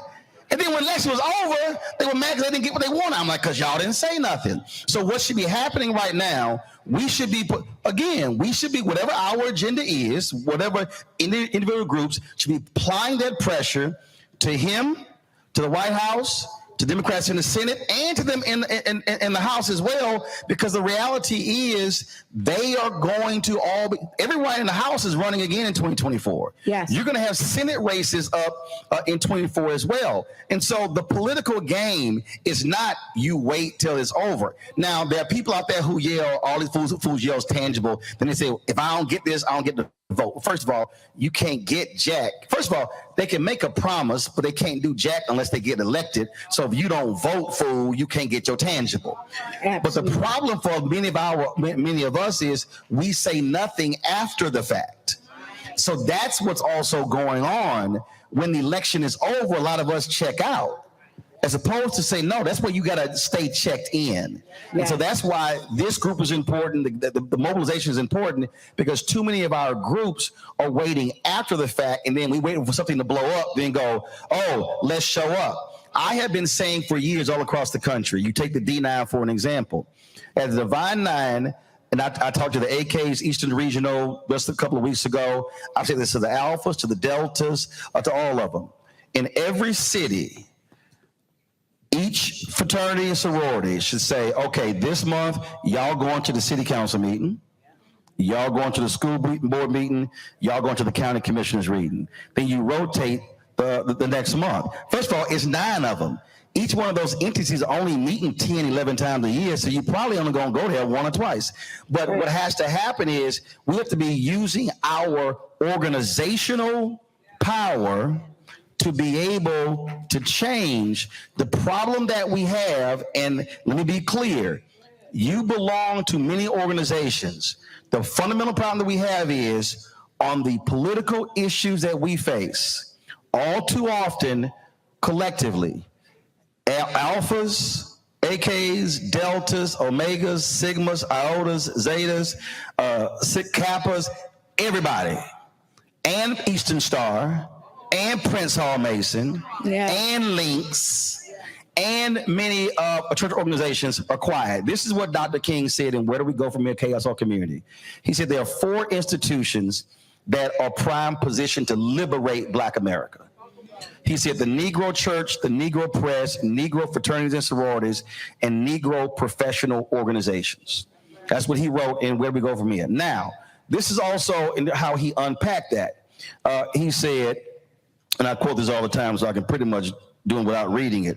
He said, there are still too many Negro churches that are so absorbed in a future good over yonder that they condition their members to adjust to the present evils over here.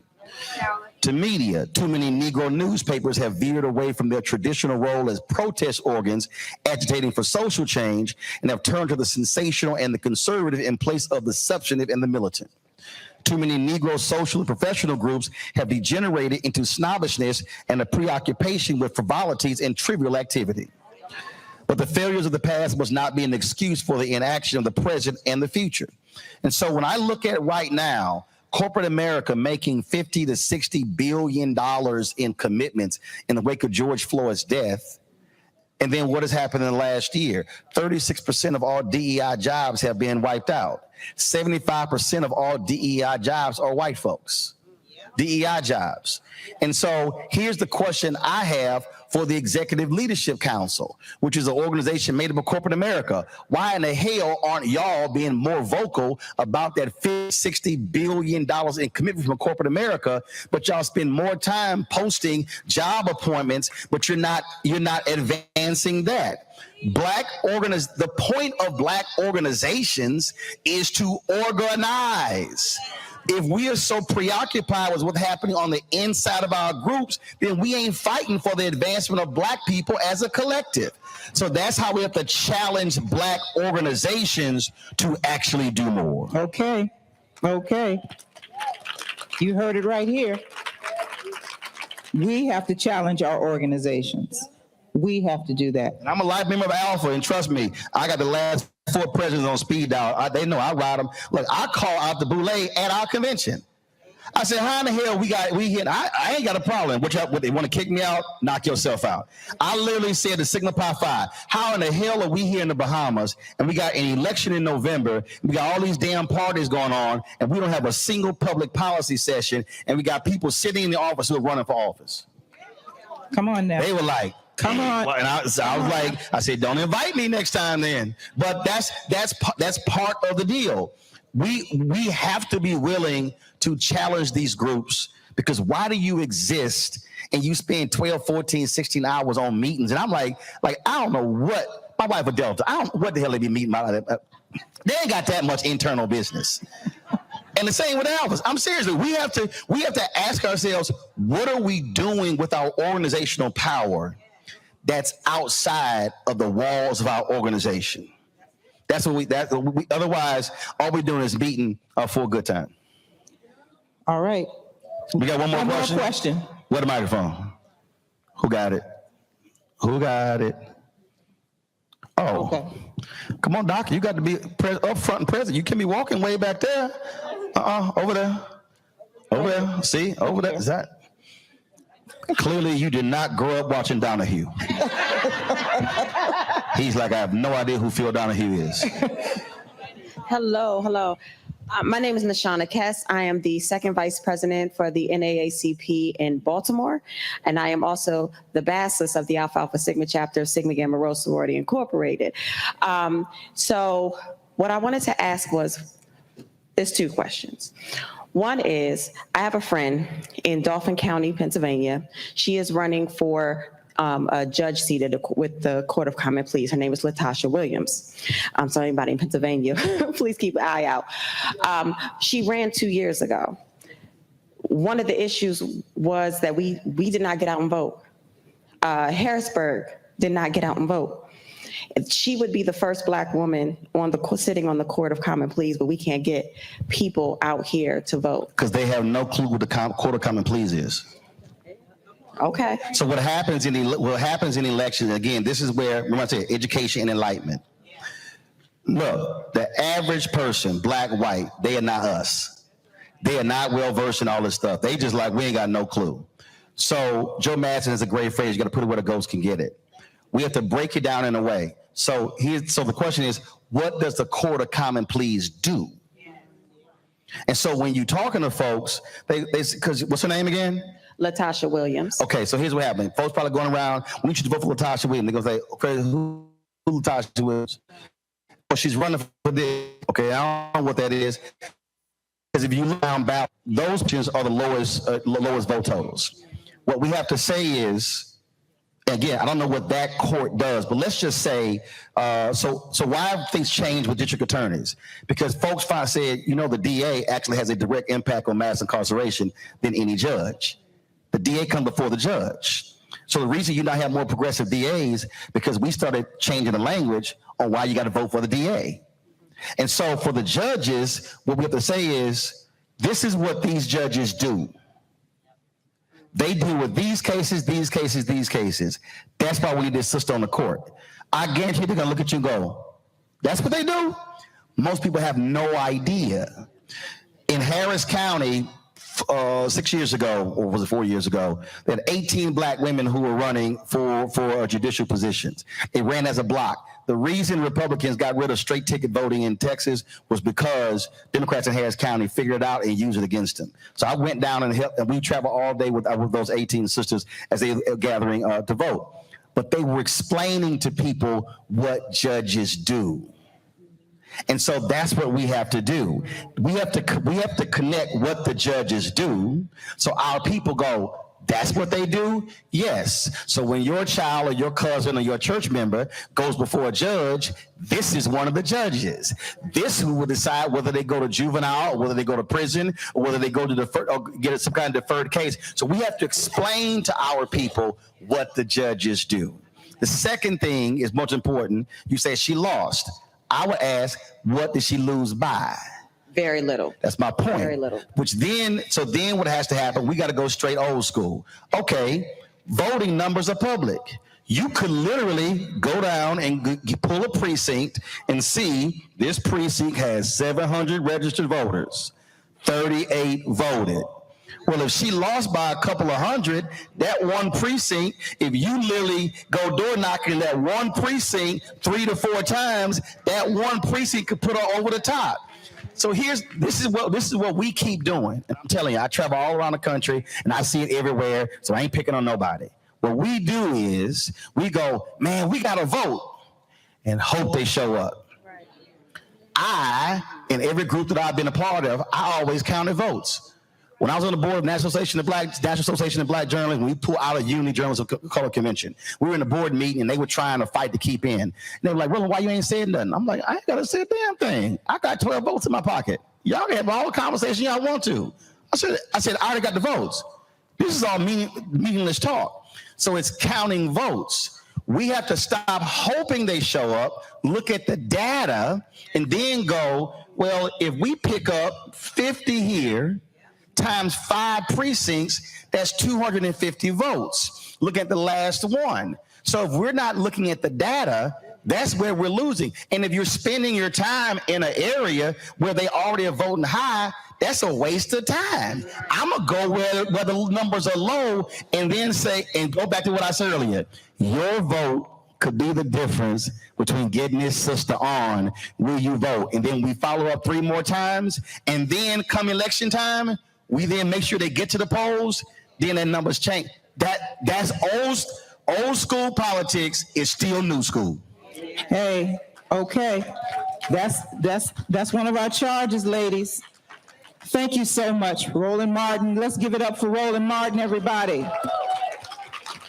Thank you so much. Thank you so much. Melanie, I'm going to turn it over to you, but Roland will be signing books in just a moment. Thank you. Appreciate it. You're awesome, bro. Appreciate it. Come on over, y'all.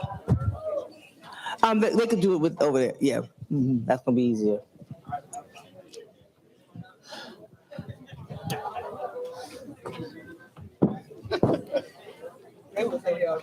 Oh, read that.